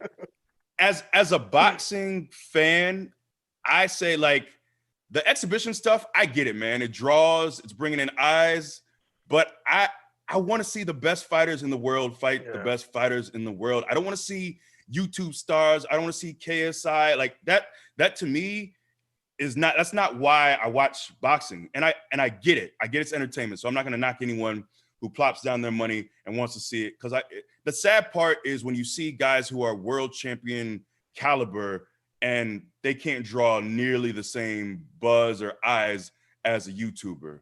And I hate, like, it's going to come to the point now we're going to have world champions on undercards for YouTubers. Right. So that's me as a fan of the sport and who has so much respect for the guys who really give their life to the game. Like that's the direction that I want to see boxing stay away from. I don't like the YouTuber stuff. It's not at all for me. And we'll give you a 2-for-1. You can slam both of them to the table. Yeah. 2-for-1 I think that'll work. You're strong enough, maybe, I guess. Maybe. Hey, Biggie, I want to know if I was a big wrestling fan back in the day too. Was you as devastated as I was? First, I'm from a town in Louisiana, deep South. I didn't know nothing about really California, 5,000 people. Man, I was heartbroken the day I found out Hulk Hogan was white. That was number one. I didn't know what a damn tan was. I didn't know what a tan was, bro. You just thought he was light skinned. Yeah, I was like, dang, all right, cool. So then my uncle was like, hell no. So that broke my heart. And then the day he walked out at it was Bash at the Beach. And and went NWO. Yeah. Worst day ever. Ever since that, I've been having problems with him. I'm like, how this dude ain't black in here? I get it. I will say, for me as a WCW guy, the NWO was my favorite faction ever. It was so much fun. Level. So I love the Hollywood Hogan era. I thought was real cool. I get it because so many of the Hulkamaniacs and people who really like the little kids, I get how it broke their heart. But just for me, I was at the right age where the NWO coming out in the black and white, the little Jimi Hendrix riff, that to me, that was cool. That was real cool. So you knew he was white. Okay. Yeah, I thought we all knew he was white. I'm the only person that know you. All right, cool. I'm like 0 for 19 asking people this question. No one, I'm the only person. Damn. Hey, Biggie, when's your next match? So we're on Fridays, every Friday now. We shoot. Actually, I'm so fortunate because we moved to Tropicana Field, which is about 45 minutes from my house. And we're so used to flying everywhere, but now I just go right down the road. So on Friday we shoot SmackDown, which is live on Fox from 8 to 10 p.m. Are y'all doing any fans down there? No, right now, there's other wrestling promotions that are doing very small groups of fans, but right now we have what we call the Thunderdome, and that's where fans can just kind of lock in virtually. You can see yourself on TV and be a part of the show. But right now, just with COVID, we're not really in a position right now to have fans. Hopefully, with the vaccine, getting there, hopefully soon we can. Yeah, man, that was the whole point of this live today, is just to bring some good energy to the world, to the podcast industry, going into 2021, with the understanding that everything that's going on this year, people losing loved ones. I mean, we lost a lot of famous people this year, a lot of actors and things like that. Just a lot of heartache, you know what I mean? So I was like, you know what? Let me find some people that's got great energy and bring them on this show and let them bless some people with some good words. And speak, I was going to cut you off, but Big E, if you want to take a moment to acknowledge the late great Brody Lee. Yeah, man. Yeah, it was like you said, a year of a lot of loss. Shaq Gaspard was someone else who we lost early this year, another wrestler. But just yesterday, man, I lost one of my best friends in the whole world, a man who was like family to me, who I've known for almost a decade. He lived 15 minutes away. That was my brother for real. And we talked every day. We lost him yesterday. He was only 41. Like, he had just turned 41. He has the most beautiful family, 2 sons and a wife, and I love them both. I love them all. And losing him is real hard. It's really hard. But I'm trying to focus more on all the positives. We have so many great stories. I had so many people reach out to me yesterday and today, people I hadn't talked to in years, and offer their condolences. I had people that, we kind of left things on a weird, a weird footing, and didn't really talk. And they reached out and we had good conversations today, and we were able to gain some understanding. People who are saying like, hey, let's get together. Like, we've been putting this off too long. So, I try to focus on the positives, and he left behind a great legacy, because he was a great father, a tremendous family man, not just a great performer. He was an incredible wrestler, but he's a man of a ton of honor and integrity. He was hilarious, but he was a great man, and I'm proud to call him a brother and a friend. And I love him very much. And like you said, this year has been a year of great loss, and it's been difficult for a lot of us. But I pray that we all just hold tighter to the ones that we love, that we move forward with empathy and love, that we continue to grow and strive. Like, man, life is precious, and you never know when it's over. And I'm so grateful for the fact that I get to live the life that I do, to meet incredible people like you all that like lift my spirit. So many people really lifted my spirits the last couple of days. I'm reaching out with love.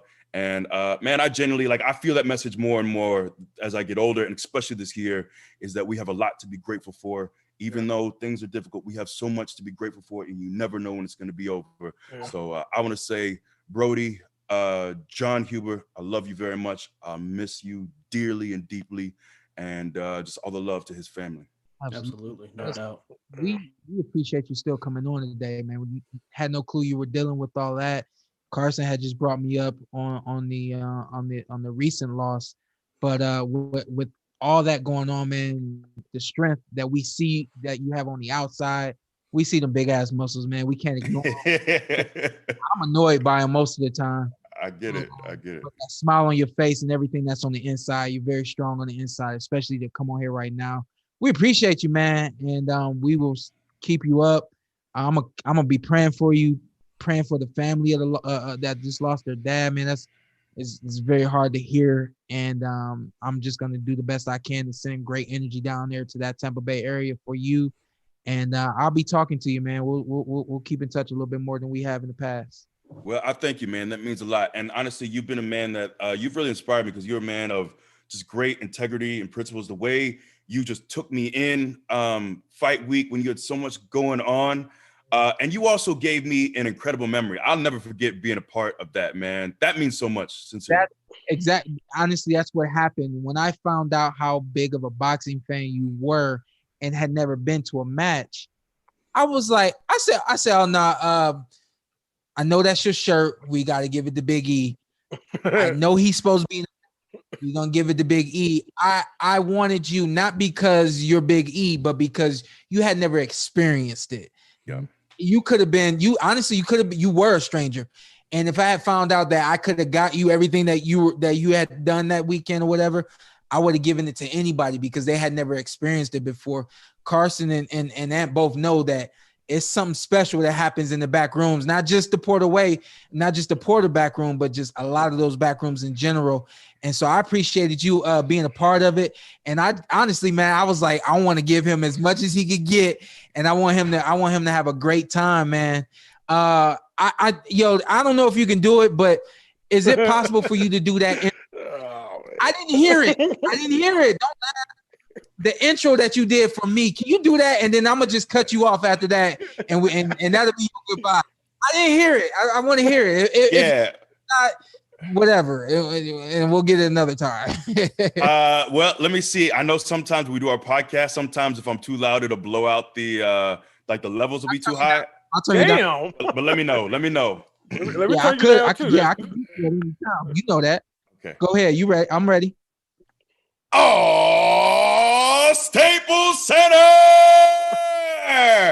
Don't you dare be sour. Clap for your world famous Showtime Shawn Porter and feel the power.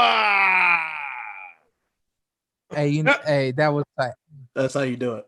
Hey, can I get that as my? Can I get you to call me every morning before I go to work? I do that same thing. Yeah, we'll work it out. All right, bro. I appreciate it.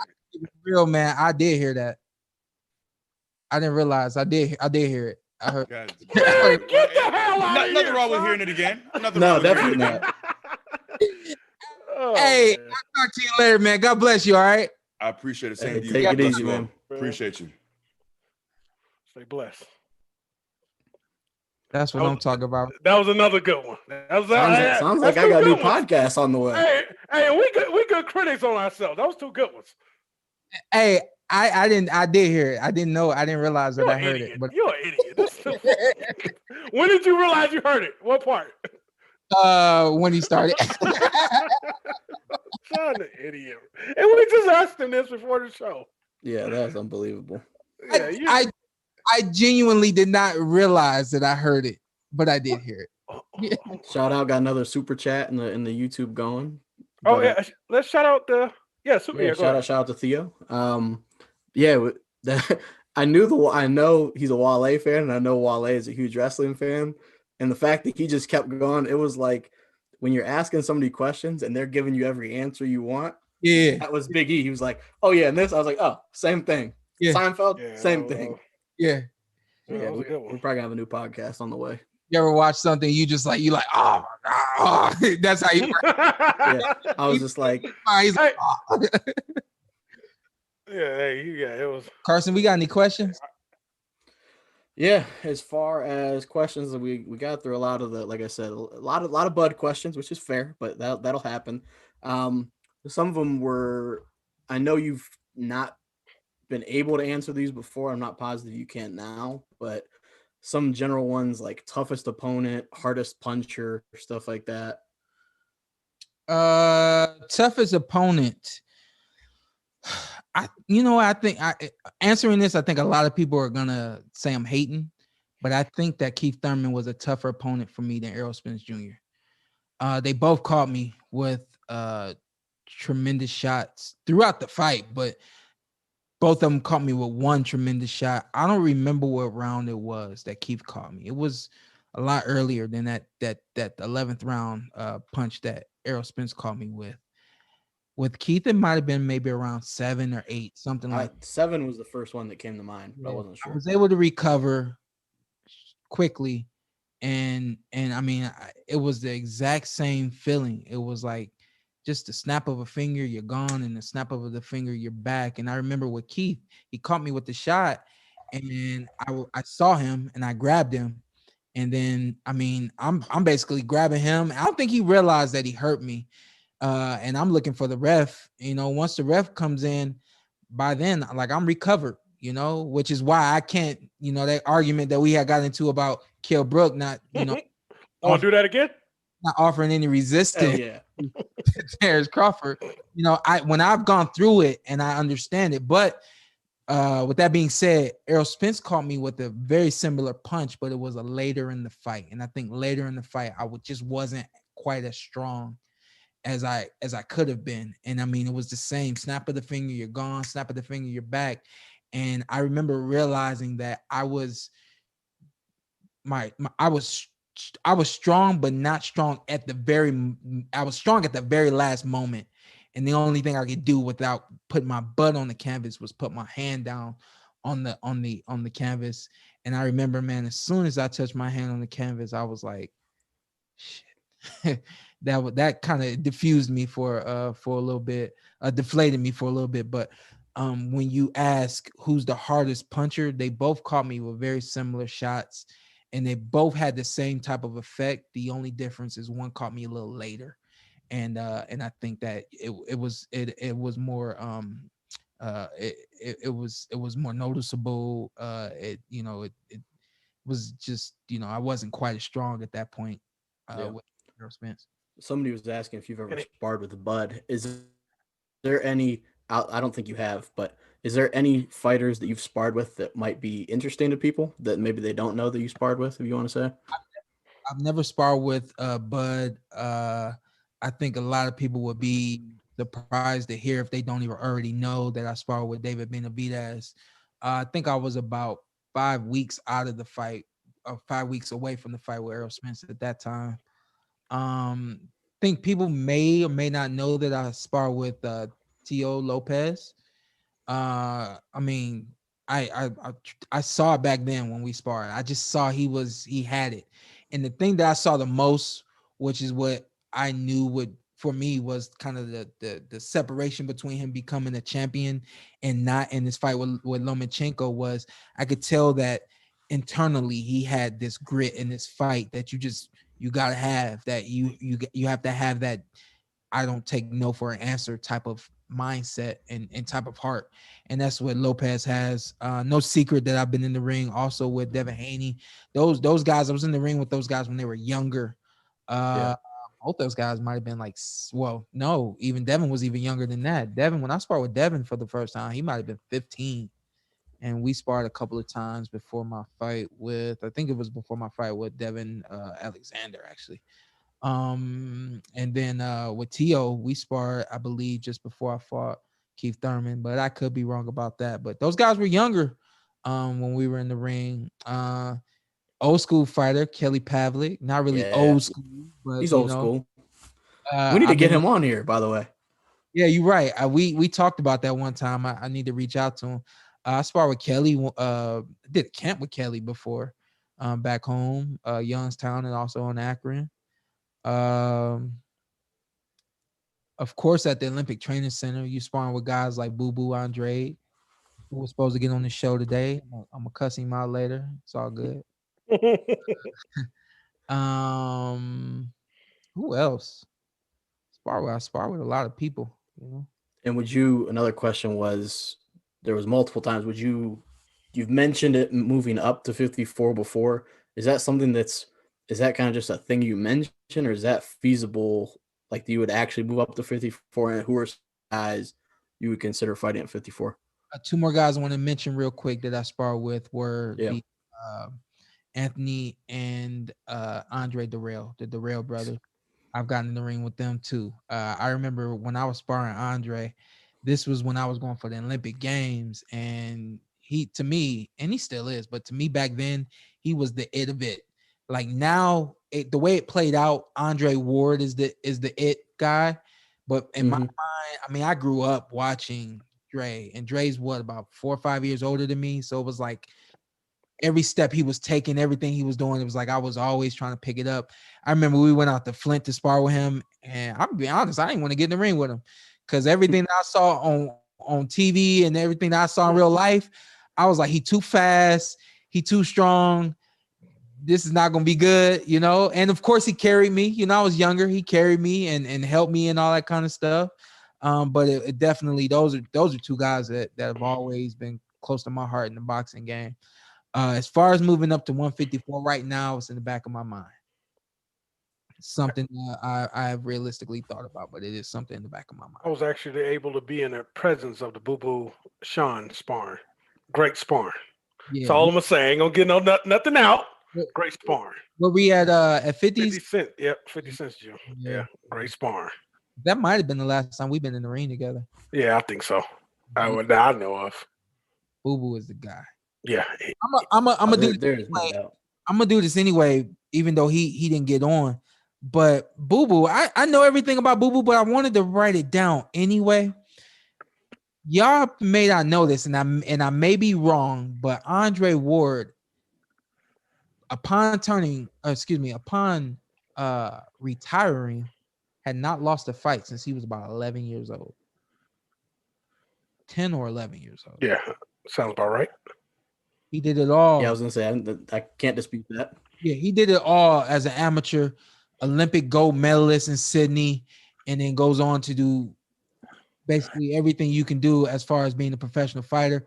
I think he's very underrated. I think that there were things going on with a lot of other fighters that overshadowed the things that he was doing in the boxing game, and he's a first ballot Hall of Famer now. And I mean, I've always looked up to Dre Ward the same way I looked up to Dre Darrell, but I grew up seeing Dre. He's in Michigan. I grew up seeing him, but Andre Ward, just like Bernard Hopkins, he is one of the greatest fighters of all time. There's something that said, again, we talked about levels to start this show. There's levels when you become a legend and you have a legacy that separates you from everybody else.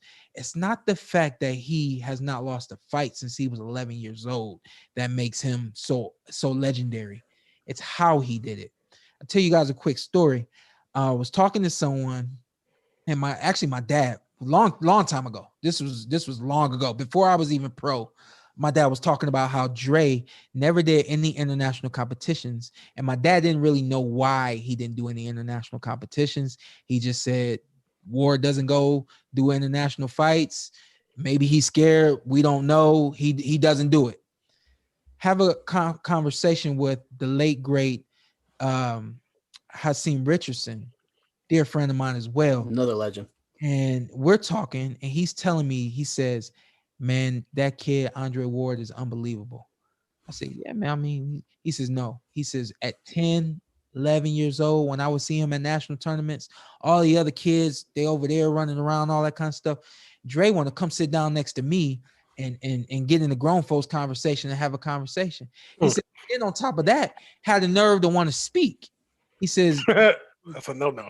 I was like, is this a no-no? You know how it is. He says, it's grown folks, and it's how it is. He said, but when he would speak, he was so intellectual and so intelligent. He said, one time it got on my nerves, and I told him, hey man, why don't you take your smart ass over there? He said, I had to tell him that because he was too smart. And sometimes it was too much to deal with. He says, I didn't really know how to treat a young kid that was a young man at such a young age. Fast forward, he's telling me about, I said, yeah, I said, my dad, said that he never fought in the international competitions, and, we didn't really know why. He says, he knew why. I said, oh, Dre knew, why he didn't go to international competitions. He said, Dre knew that.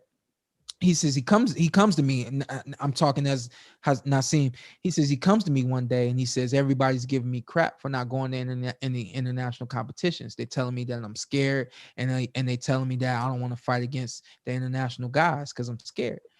And he says, yes, son. So what you gonna do? He says, well, I'm smart. This dude, at this point in time, I think Dre was 17 or 18. He says, I'm smart. He says, Dre, I know you smart. He says, no, Naseem, you don't know what I mean. He says, I'm smart. He says, the first time these guys get in the ring with me, the first time they see me will be in the Olympic Games. And then there won't be anything they can do about it. So when I'm 15, 16, 17, 18, and I can't wait to be on the national teams, I can't wait to go to Africa, Brazil, and Argentina, all these different countries I've been to. I couldn't wait to have those experiences. He said it didn't matter, but he was smart.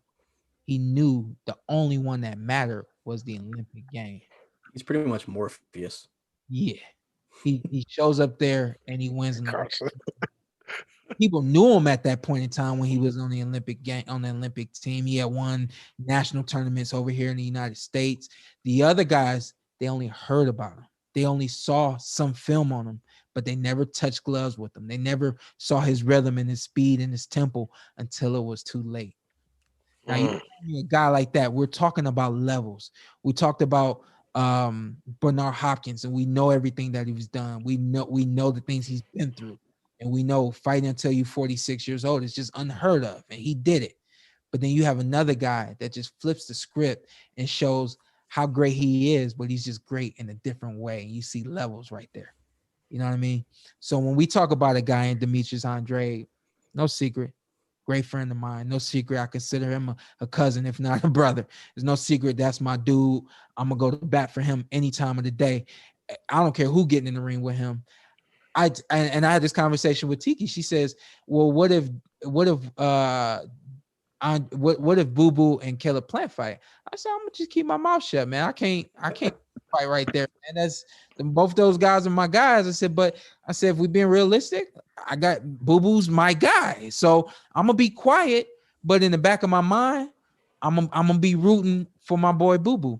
Boo Boo has won 2 U.S. championship titles as an amateur, where guys like myself, who has done, I've done a lot as a professional fighter. Most people, Keith Thurman could not win the U.S. championships. And the list goes on. He won 2 of them back to back. Beat Daniel Jacobs in the when he won the first one. I already knew Daniel Jacobs was giving Shawn work. Yeah, I'm about saying Daniel Jacobs beat you, but yeah, Golden Gloves. Everybody talks about the Golden Gloves. Everybody says, shut up. Don't even laugh at it. Nobody wants to be laughing right now. But, everybody talks about the Golden Gloves and they think they know what the Golden Gloves is. Everybody has a dad or granddad or uncle that fought in the Golden Gloves. Most times they fought in their local Golden Gloves. That was just a local thing. To win the national Golden Gloves, yeah, I did it. A lot of other guys did it. He did it twice. That's just hard to do, especially for a guy with his type of style. The thing that most people don't know, back in the day, the Golden Gloves was all about being aggressive. So if you had a style like mine, you could win the Golden Gloves, but you wouldn't win the U.S. championships, because it said that the U.S. championships, they wanted to see more boxing and counterpunching and things like that. He was able to win that twice. 2007 Pan American Games team member. Won the silver medal down there in Brazil. That's fighting against all of the Americas, South America, Central America, Mexico, America, North America.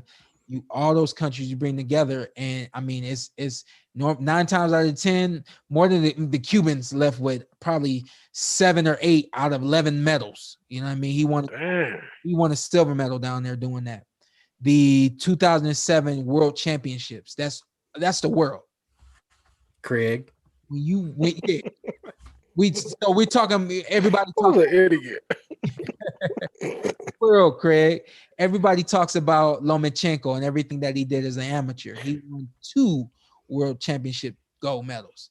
It's hard to do it once. He did it twice. Boo Boo's a guy that did it once, where most guys don't even get an opportunity to get there. And then you talk about everything that he's done as far as being a champion in the professional game. I just said all that to say that he's one of the more underrated fighters in the game. It's just the nature of the business, and the way he decided to do his business. The way things went for him is unfortunate. No secret that I'm a big fan of his, and one thing that I wanted to hear from him is, what do you expect to do in 2021?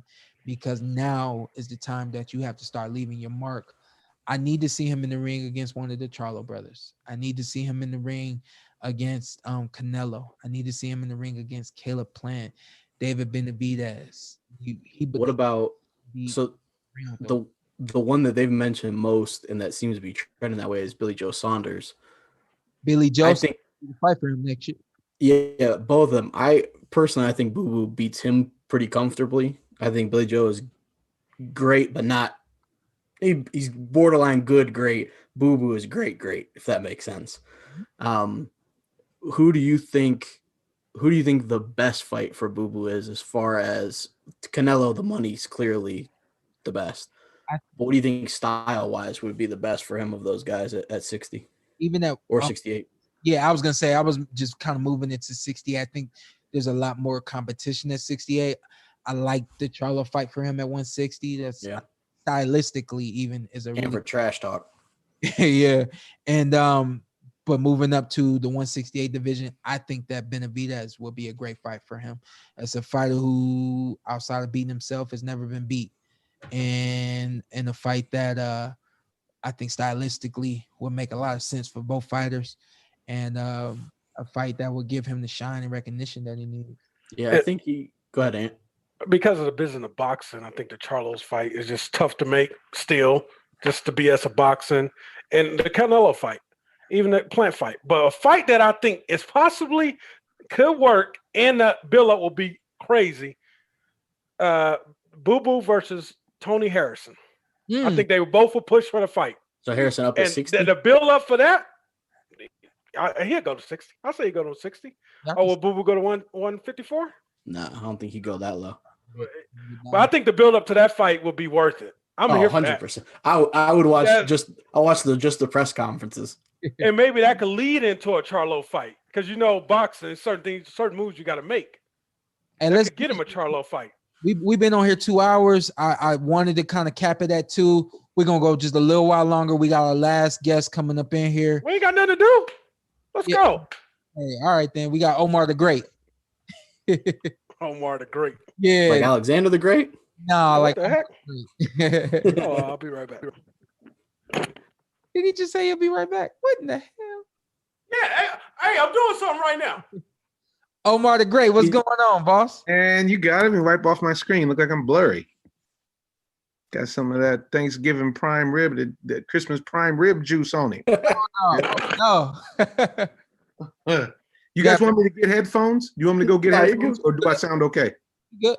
Okay, cool. Yep, you good. Hey, Omar, I got this tracksuit from Puma.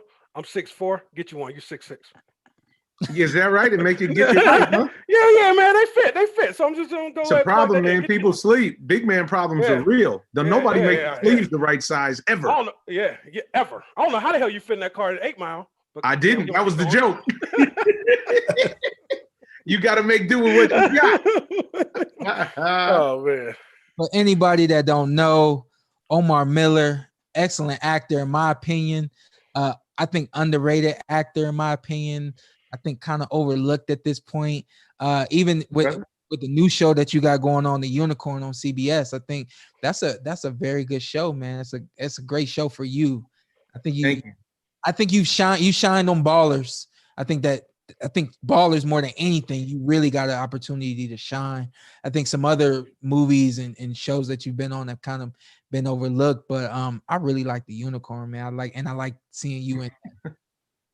Thanks, bro. I mean, The Unicorn is something I'm really proud of. I tell people all the time. That one, it's funny because you do different stuff and you never know how people are going to respond to it. There's no way to know that. But The Unicorn is a show that's a quality show. Like, we're saying something that's of quality, and that means something to me.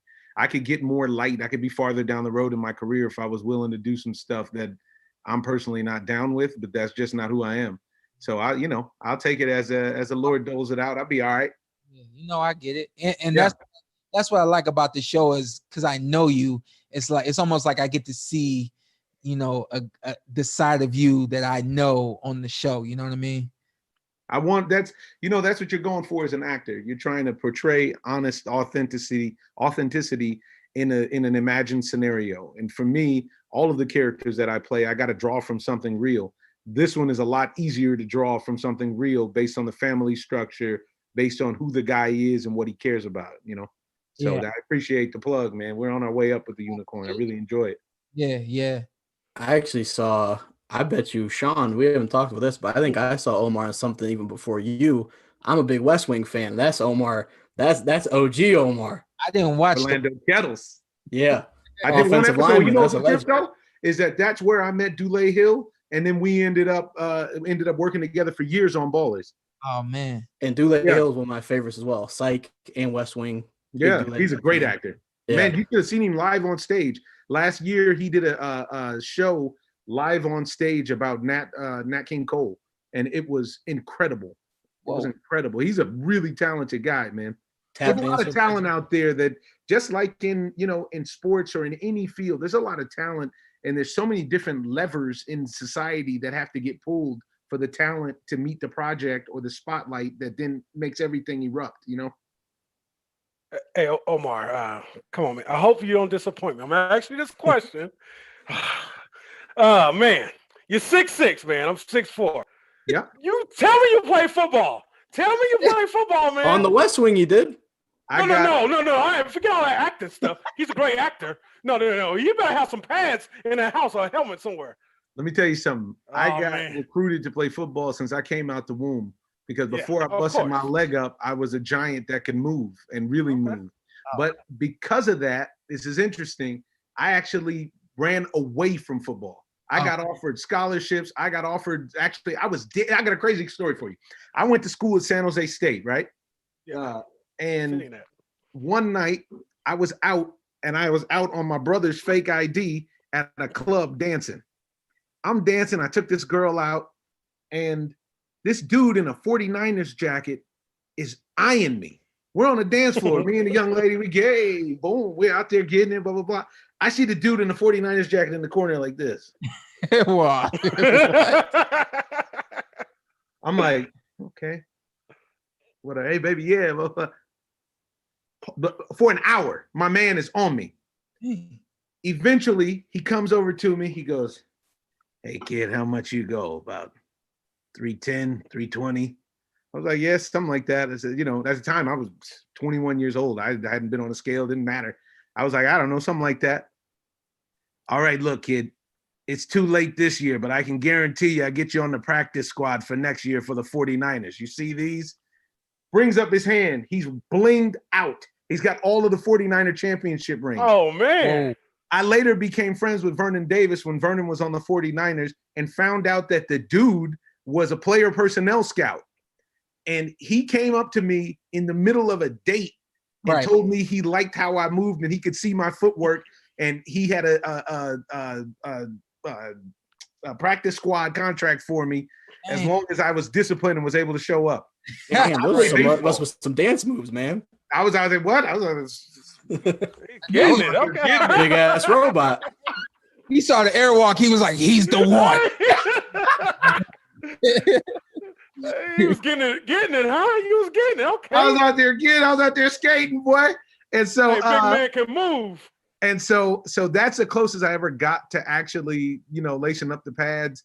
I played, but we played street football. We played, turkey bowls. We did stupid stuff. We played football with no pads, tackle football, no pads and stuff like that.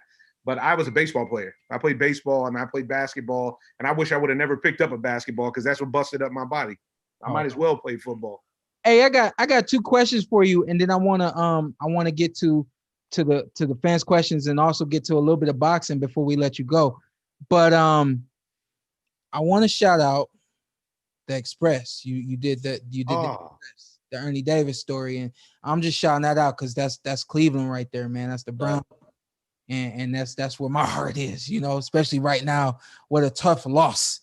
Hell. I thought y'all had that game, like no doubt, and so did they. And they came in there and played spoiler on you. Yeah, well, and we went in there with half the squad, so Yeah, that didn't help. I saw Jay Glazer this morning talking about they had the walkthrough in the parking lot trying to get dudes up to speed and the whole song and dance. It's wild because honestly, I feel like you guys in the combat sports world, boxing in particular, were and have been primarily the only sport to figure out sports and COVID. How to figure it out. And it's really difficult when you're looking at a team sport like football. You have 50 some guys on the team plus coaches and no bubble. That's a tall order, man. I think that's the separation between boxing and NBA, who we saw do it just this past couple months, and then now football. With football, there's so many personnel, and you're not even talking about the guys on the team, the players. You even talking about, I mean, every other position has a handler, you know what I mean? So I just think the personnel is very large. And so you definitely have to take your hat off to the NFL as an organization in terms of trying to figure out how to move this season through COVID. And for guys like definitely myself, and I feel like both these guys, surely Carson, I needed football, man. I kind of can't live without the Browns, win, lose, or draw. And so I needed football, you know what I mean? So I was praying that the season was going to happen, and we're almost at the end, you know what I mean? So the best part about it is not too much going on in terms of the cases, and they've been able to handle it very well. And it's hard to do in combat sports when guys are that close to each other, you know what I mean? Almost impossible. And honestly, it was almost impossible to play fantasy sports this year. Yeah. Because killed my fantasy squad. My fantasy squad, everybody came up pause. You either got COVID pause or you tore your ACL. You did not want to be on my fantasy squad this year. It didn't work out the right way. But back to the Express, one thing I want to say, thank you for that. That was a movie that in real life, it was like watching a live sporting event in the theater. When you have a movie come out, most actors will creep into a movie theater, with your hat down and in silence and just see how people actually respond. I would go to the movie theater, man, and it was like people were watching a live Browns game. People would go crazy at the Cotton Bowl scenes. They would go crazy during the football sequences. And as you got to learn about Ernie Davis and his sickness and how he ends up passing away, you could hear people sobbing, man. That movie really affected people. And it was the film debut of the late, great Chadwick Boseman. Yeah, that's another something I'm really, really proud of. That's where I got to know Chad. And last time that I got to see him and pal around with him was actually at the first Fury Wilder fight. Okay. I have one more acting one before we move on to boxing and other stuff. So you get to voice. I feel like this is something of legend. You get to voice a Ninja Turtle, which is. Hey, hold up. A lot of people don't know that he voices the Ninja Turtle, but that 40-year-old me would get to do that. I'd be like, man, things worked out in the future.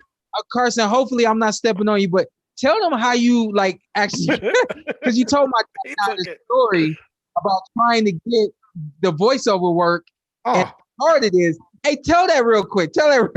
And then I got a follow-up. So, truth of the matter is, I had found some acting work on camera fairly quickly. I graduated in 2001. Also in 2001 was when I had auditioned for this thing called the Untitled Detroit Project that turned into 8 Mile. And I was in a movie called Sorority Boys, and boom, I was off. My career, was off and running. And thank God I've been blessed. I've been working ever since. What I could not crack, one nut that I could not crack for nothing was the voiceover realm. And I got to the point, I had so many auditions for voiceovers, and I couldn't catch a cold, man. I could not catch a job to save my life. I was apologizing to my agents. I was like, guys, I don't know what I'm doing wrong, because I can do anything you want with my voice. I can be a cartoon, I can be an alien, I can be a monster, I can be an earnest kid, whatever. And it just wouldn't click. And for the longest time, I would say, honestly, about 1,000 auditions that I did before I finally got a break. And that break came in the form of the commercial that was for Xfinity Cable. There was a guy, Asian fella, he's watching the game. He goes outside and he's watching the game on his tablet. A mountain lion goes in his house and it cuts him up. And then he's on the stretcher. He's watching the game while they take him to the ambulance. That, I don't know if you guys remember. Anyways, I did one of the voices at the end of that commercial. And it was one of 3 guys. And the craziest part was I had gone to audition for a different gig. And the people said, you know what? Can you hang out? We just want you to do one more thing. And I was about to get a parking ticket. And everybody who lives in LA knows they will give you a parking ticket and they will tow you. And so I was like, man, all right, man, look, but I only got like 10 minutes, man. My thing about to expire, blah, blah, blah. I get the thing, they call me. It opened the floodgates. Suddenly, then when Ballers hit and this other stuff hit, Nickelodeon was calling. They kept running me back until they found something that fit. And I grew up singing the Ninja Turtles theme song on the bus on my way to school. So when I got the opportunity to hit the cowabunga, buddy, I was in. And now it's on. And I did a voice on the Star Wars Legos holiday Christmas thing too, which has been great. Hold on, Carson. Hey, you said that when you do the voiceover work, you never see the cartoon, right? Oh, this is okay. Yeah, that's the hardest part. This is why I started to realize I couldn't get the most out of what they were looking for. You get a piece of paper and they're like, okay, here you go. You go in and you read the thing. And that's it. You have to imagine the entire thing. And when you're auditioning, oftentimes it's just you at the house. There's no director, there's no nothing. So you don't get any guidance. Hey, and that made it really difficult. Hey, you said you was in your closet for what? What? And honestly, all year during the pandemic, before they struck the deal, all of the unions struck the deal to go back to work, I was doing the Teenage Mutant Ninja Turtle film. We just did a movie for Netflix. And I was all in my mom's closet with her fur coats and all kind of stuff because they got to make the sound right. And it's tight. If you guys could see us, we got a hood of just a blanket over the thing, and we in here like this. It's clothes all over the place. It's wild. Please tell me that was a walk-in closet. You 6'6".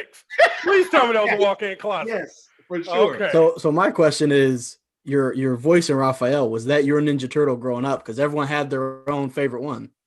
He was because he was always brutish. you know? Yeah.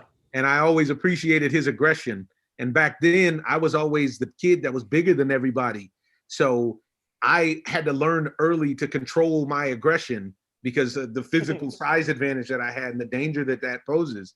But this guy got to be a giant turtle and just smash and grab and, buck people up. So I loved him. He was a meathead, but I loved him. Hey, people want to know what your favorite role of all time is. Sam Train, Miracle St. Anna. Yeah, that's just Miracle St. Anna. The movie changed my life. Yeah, I was gonna say that's the one that kind of took you to another level. It changed my life in a lot of ways. Physically, it changed my life. I realized after the fact that I was dealing with some stuff and I was dealing with it in terrible ways.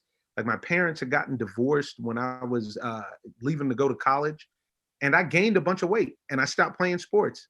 And it wasn't until I still played sports, but not at the competitive team level that I had been offered collegiately and so on and so forth. And it wasn't until Spike told me I got an audition while we were filming The Express. I got the audition for Miracle St. Anna, and I hit my agent and I said, "Yo, get me in the room with Spike." And I had met Spike Lee before, and this time I went.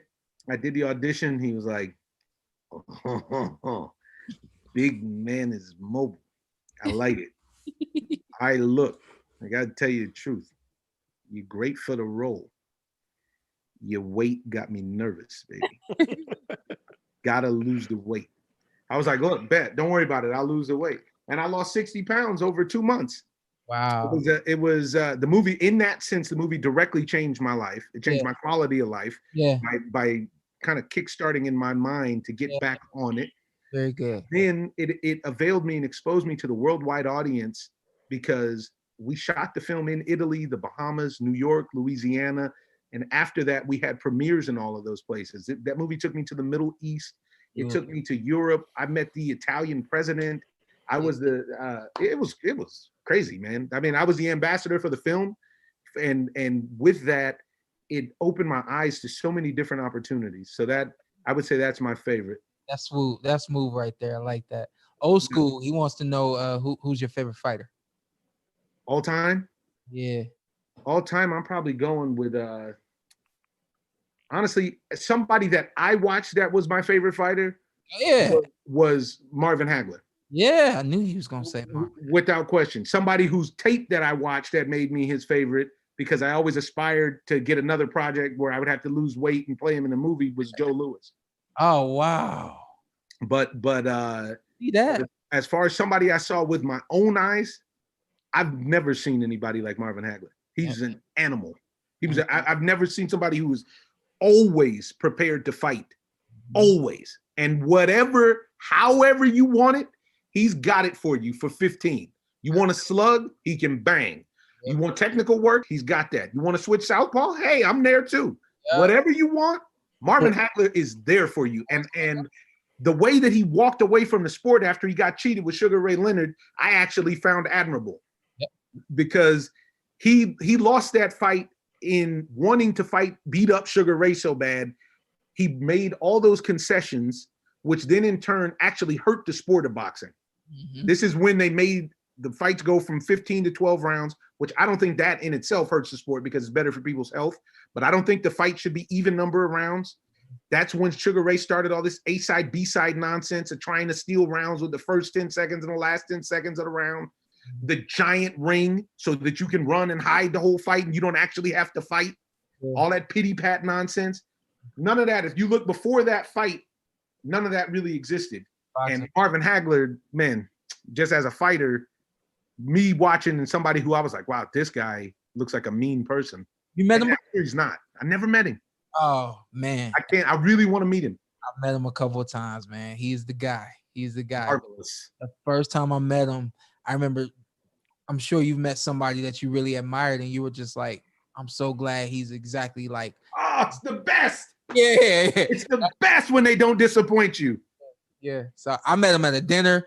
The dinner was like in an intermission at the Hall of Fame here in Nevada, Boxing Hall of Fame. I met him during that. And then when we had to go back to our seats to continue the show, man, I went down and sat down in my seat and I was staring off somewhere. I just was like, man, I met Marvin Hagler, man. Like, why am I still here? Like, it's time for me to. It's over. I did it. It's time for me to go. Hey, listen, real quick, man. Let's get into this boxing thing real quick, and then I want to get you out of here so we can get off of here. We've been on here for a minute, but what you think 21 is looking like for boxing? 2021. I think it's looking up as long as there's more of the fights that are made that people want to see and less of the novelty trash. Yeah. Me personally, I don't want to see. I'm not gonna pay for non-professionals to watch non-professionals fight. That's not what I'm interested in the sport for. And honestly, eventually somebody's going to end up getting hurt. One of these guys that's not a pro is going to end up getting hurt, and these sanctioning bodies are really going to have to answer. In 2021, I think we have the heavyweight clash set up that everybody wants to see between Anthony Joshua and Tyson Fury. And the big boys, you know, that's the glamour division. You got big boys out there that can chunk them like those two. Man, that's box office. It's going to happen. That's definitely box office. As soon as that happens, I got a feeling it's going to happen next year. And they seem like they're really trying to make the deal in earnest, you know? Yeah. And I think now between the situation, 47 has been the most, your division, Shawn, has been the most exciting and competitive division for years. We now have all of the pieces there to have some great fights. Yeah, great fights in multiple divisions. I mean, like, as long as, you know, this world gets better and start to improve, we're going to see some amazing matches next year. And I think we're going to see some amazing matches that shows the abilities and the talents that these fighters have. And of course, speaking on myself as well, but the talents, I think a lot of people to the naked eye, you just see guys punching each other, and whoever bleeds or whoever gets knocked down, the other guy won. But we're next year and in the years to come, these guys coming up behind myself and a lot of these other fighters, you're going to start to see like the intellectual part of boxing, the intelligent part of boxing. You really show up, you're going to see guys make some moves and do some things that you haven't really seen consistently. You see one guy do that kind of stuff. Now you're going to start to see guys do it against each other. You know, you're going to see the chess match that people have always spoke about it as far as boxing goes. You're going to see that a lot in 2021. Lord willing, this world gets a little bit better. You mentioned matchups. So, Omar, you've been in two of the biggest rap movies. You were in 8 Mile. You were in Get Rich or Die Trying. Who you taking, M or 50? In a fight? Yeah, we'll go fight and music, but fight sounds more interesting. I was like, what are we talking about? 50 wins the fight, right? Man, them dudes like friends like Shawn and Crawford. You can't get them to fight each other. They're friends. It'll never happen, I guess. So, it all is a matter. It's objective. You know, it's subjective. It's subjective to your taste. I think that Eminem, I know he was the first superstar that I've been around, where it's like superstar in the vein that you think of like when you were a child, like how Michael Jackson used to make people faint. Like that kind of stuff. Yeah. I've seen people totally and completely lose it just seeing Marshall. Mackay Pfeiffer. Mackay was the first dude that was on like that I knew personally, that I met and that I hung out with. I learned more valuable information from Mackay Pfeiffer than any other person in the entertainment business when I was getting going. He laid me up with game. And he's the best. And you should have him on, Shawn. Matter of fact, I'll plug you up. Kai P is the best. He's a great guy. And he loves combat sports. Okay. Yeah. Hey, man, Omar's great. He hooking you up and everything. This guy. That's my man. Shawn, man. I like the Porter way. I like the whole family. Hey, some people were wondering how you lost the 60 pounds. But feel free to plug them on game too.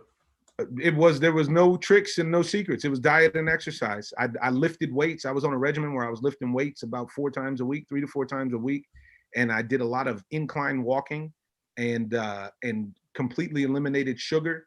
And so basically I was just on water and a lot of very light foods. So a lot of protein, a lot of egg whites, a lot of broccoli, chicken breast, apples, almonds, and grilled whitefish.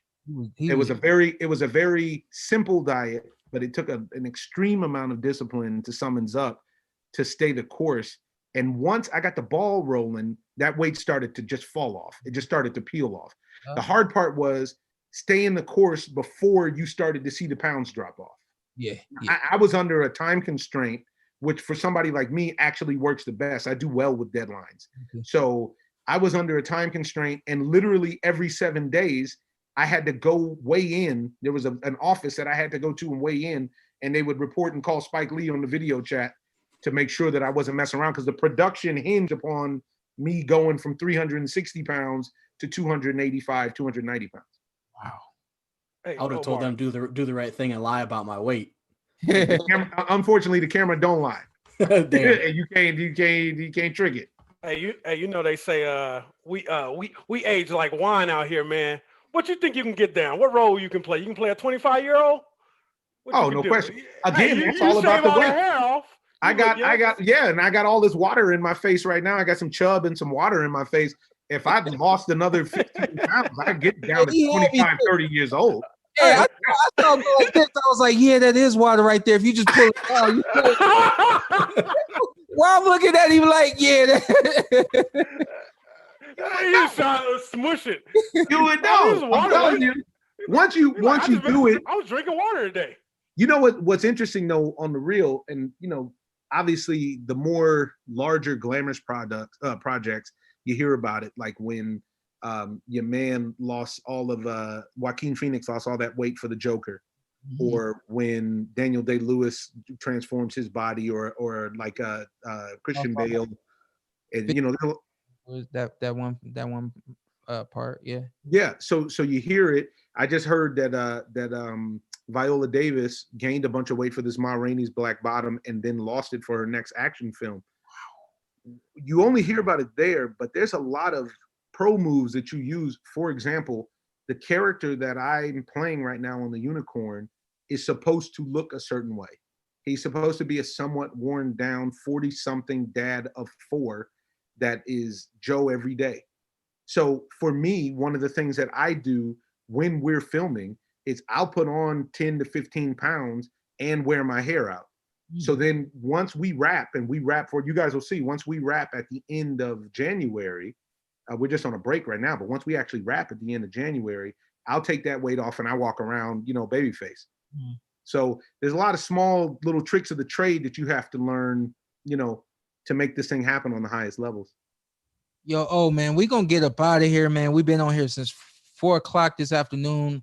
Wow. I said we gonna try to close at 6. I knew this was gonna happen. I knew we was gonna have a lot of fun, have some great guests, and go over. We had Bernard Hopkins on. I don't know if you know that. Oh, also the alien. Big E. And then we had you on too as well. So we wanted to bless the world, man, and bring in 2021 the best way that we could. Of course, we're still a few days away, but with this being the last show of the year for us, I said, you know what, let's do something a little different. Let's go live, let's make it hot, and let's have some guests on. So, man, we appreciate you for coming on today and fellas. Appreciate it, man. Thanks for having me, Shawn. You know I'm a believer in the Porter way. I can't wait to see you back in the ring. Yeah, man. I'll be back. Hey. And I want to tell everybody, since I got the floor real quick, I know we're getting off. Hey, man, y'all show Shawn love, because you can see a marked improvement from the beginning when you first started doing the announcing of the fights to where you are now. Yeah. And you really deserve your rewards and your continued contract and all that with that, man. You progressed, and that's awesome to see people get better. It was cool to see you come up behind me over there at NBC. That was tight. I didn't know you was right down the street. They're going to continue me next year. Also, of course, with Fox. I love this. And this is what I want to do to kind of help change the world in the way that I feel, you know, inspiration, motivation, positivity, all that kind of stuff. And of course, man, just keep doing this boxing thing as long as I can. So, of course, we love having you on, and I'm glad to hear you say that I've improved. The guy right there in the middle with the black hat on, that's Carson A. Merk, the one looking back like his wife. I don't know if I was in the middle or not. The way the tiles are set. I was like, I was trying to figure out too, because we're in a 4 square. Yeah. The middle. I didn't. Well, the white guy. I'm gonna just go ahead. The white dude. It's accurate. He and my dad, I think they do the most of trying to keep me up and help me improve and point out what I need to do. So definitely good job, man. Keep letting your light shine. Yeah, gotta credit him as well. But hey, man, we'll have you back. Shawn, hold on before you get out of here. Yeah. You know how you and Shawn both was talking about how you was hyped when you meet somebody just like you. Hey, man, I'm hyped to meet you now. And I'm the number 1 fan. You need a club? I'll start it. What, you need a fan club? Like how we do? We do the Omar the Greats. Appreciate that. Hey, the football thing, man, you got me because I was like, don't look like he played football, man. I'm like, he looked like he's just. I mean, I know how to play football. I just never played organized football. The way that we grew up playing everything. The people, my brothers and I, everybody can do everything fundamentally sound. It just football didn't grab me like that. And I tell you the last little quick thing about that. That's because I was a baseball player and I had a hose. I was a pitcher. I could throw a football 70. I thought you meant you had girls. I did too. I did too. I was like, yeah. I wasn't judging. I was like, you saying that right now? In different area codes. You jerk. And so I, in that sense, I could throw a football and I had a strong arm jerk in the more fundamental sense. But all they wanted me to play was on the offensive line. And back then I was fast. So I was even willing to compromise and be a tight end. But they weren't having it. Yeah. At that time when I was a kid, guys my size only played the line. It wasn't going on like that. Yeah. It was really interesting. So that's why I shied away. And that's why I went to the baseball field where they let you get busy. You have to do like I did. I came in from Louisiana, went to all-white school, said, I'm the only black person on this team. I'm playing running back. Man. Got one black power. Omar the Great, boss. All right, now. See y'all later. All right, man.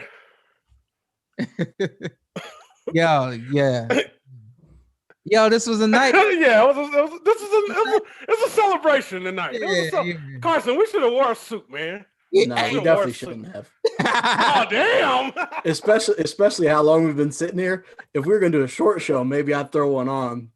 My ass ain't sweating. Trust me, it ain't. Yeah, I feel good in my jumpsuit. Well, good. Hey man, appreciate y'all for hanging in with me and us and doing the show and everything live. Anybody out there that's still watching after 2.5 hours, thank you for sticking around. We appreciate you. Later, earlier, anything like that, we appreciate you. Hit the follow, hit the likes, leave comments. We want to grow this thing and do even better next year. So somebody wants one question that came up multiple times. They want Ant and I to fight in an exhibition. Yeah. What the hell is that about? Me and Carson's not fighting. I got bad hamstrings. You need to go back to maybe episode 5, and Shawn tried to make us fight. Carson answered that quickly, and we're not fighting. I'm fainting, and I got bad hamstrings. We ain't fighting. And shout out, is it Cal? Who is this in the comments? Somebody in the chat right here. We gotta give him a shout out for donating $10. Oh yeah, shout out. Yeah, so shout out to you.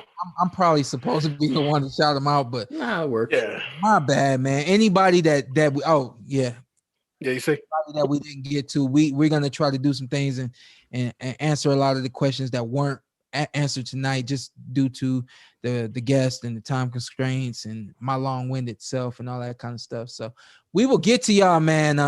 Got to see us next year though. No doubt. Hit that follow, hit that like. Appreciate y'all. God bless. All right, man. Good show. Good. Don't tell me you didn't enjoy what you saw, because I know you did. What you need to do now, hit that subscribe button, hit the like, hit that notification button. Check us out every week, every Tuesday, something new for you right here on the Porter Way Podcast.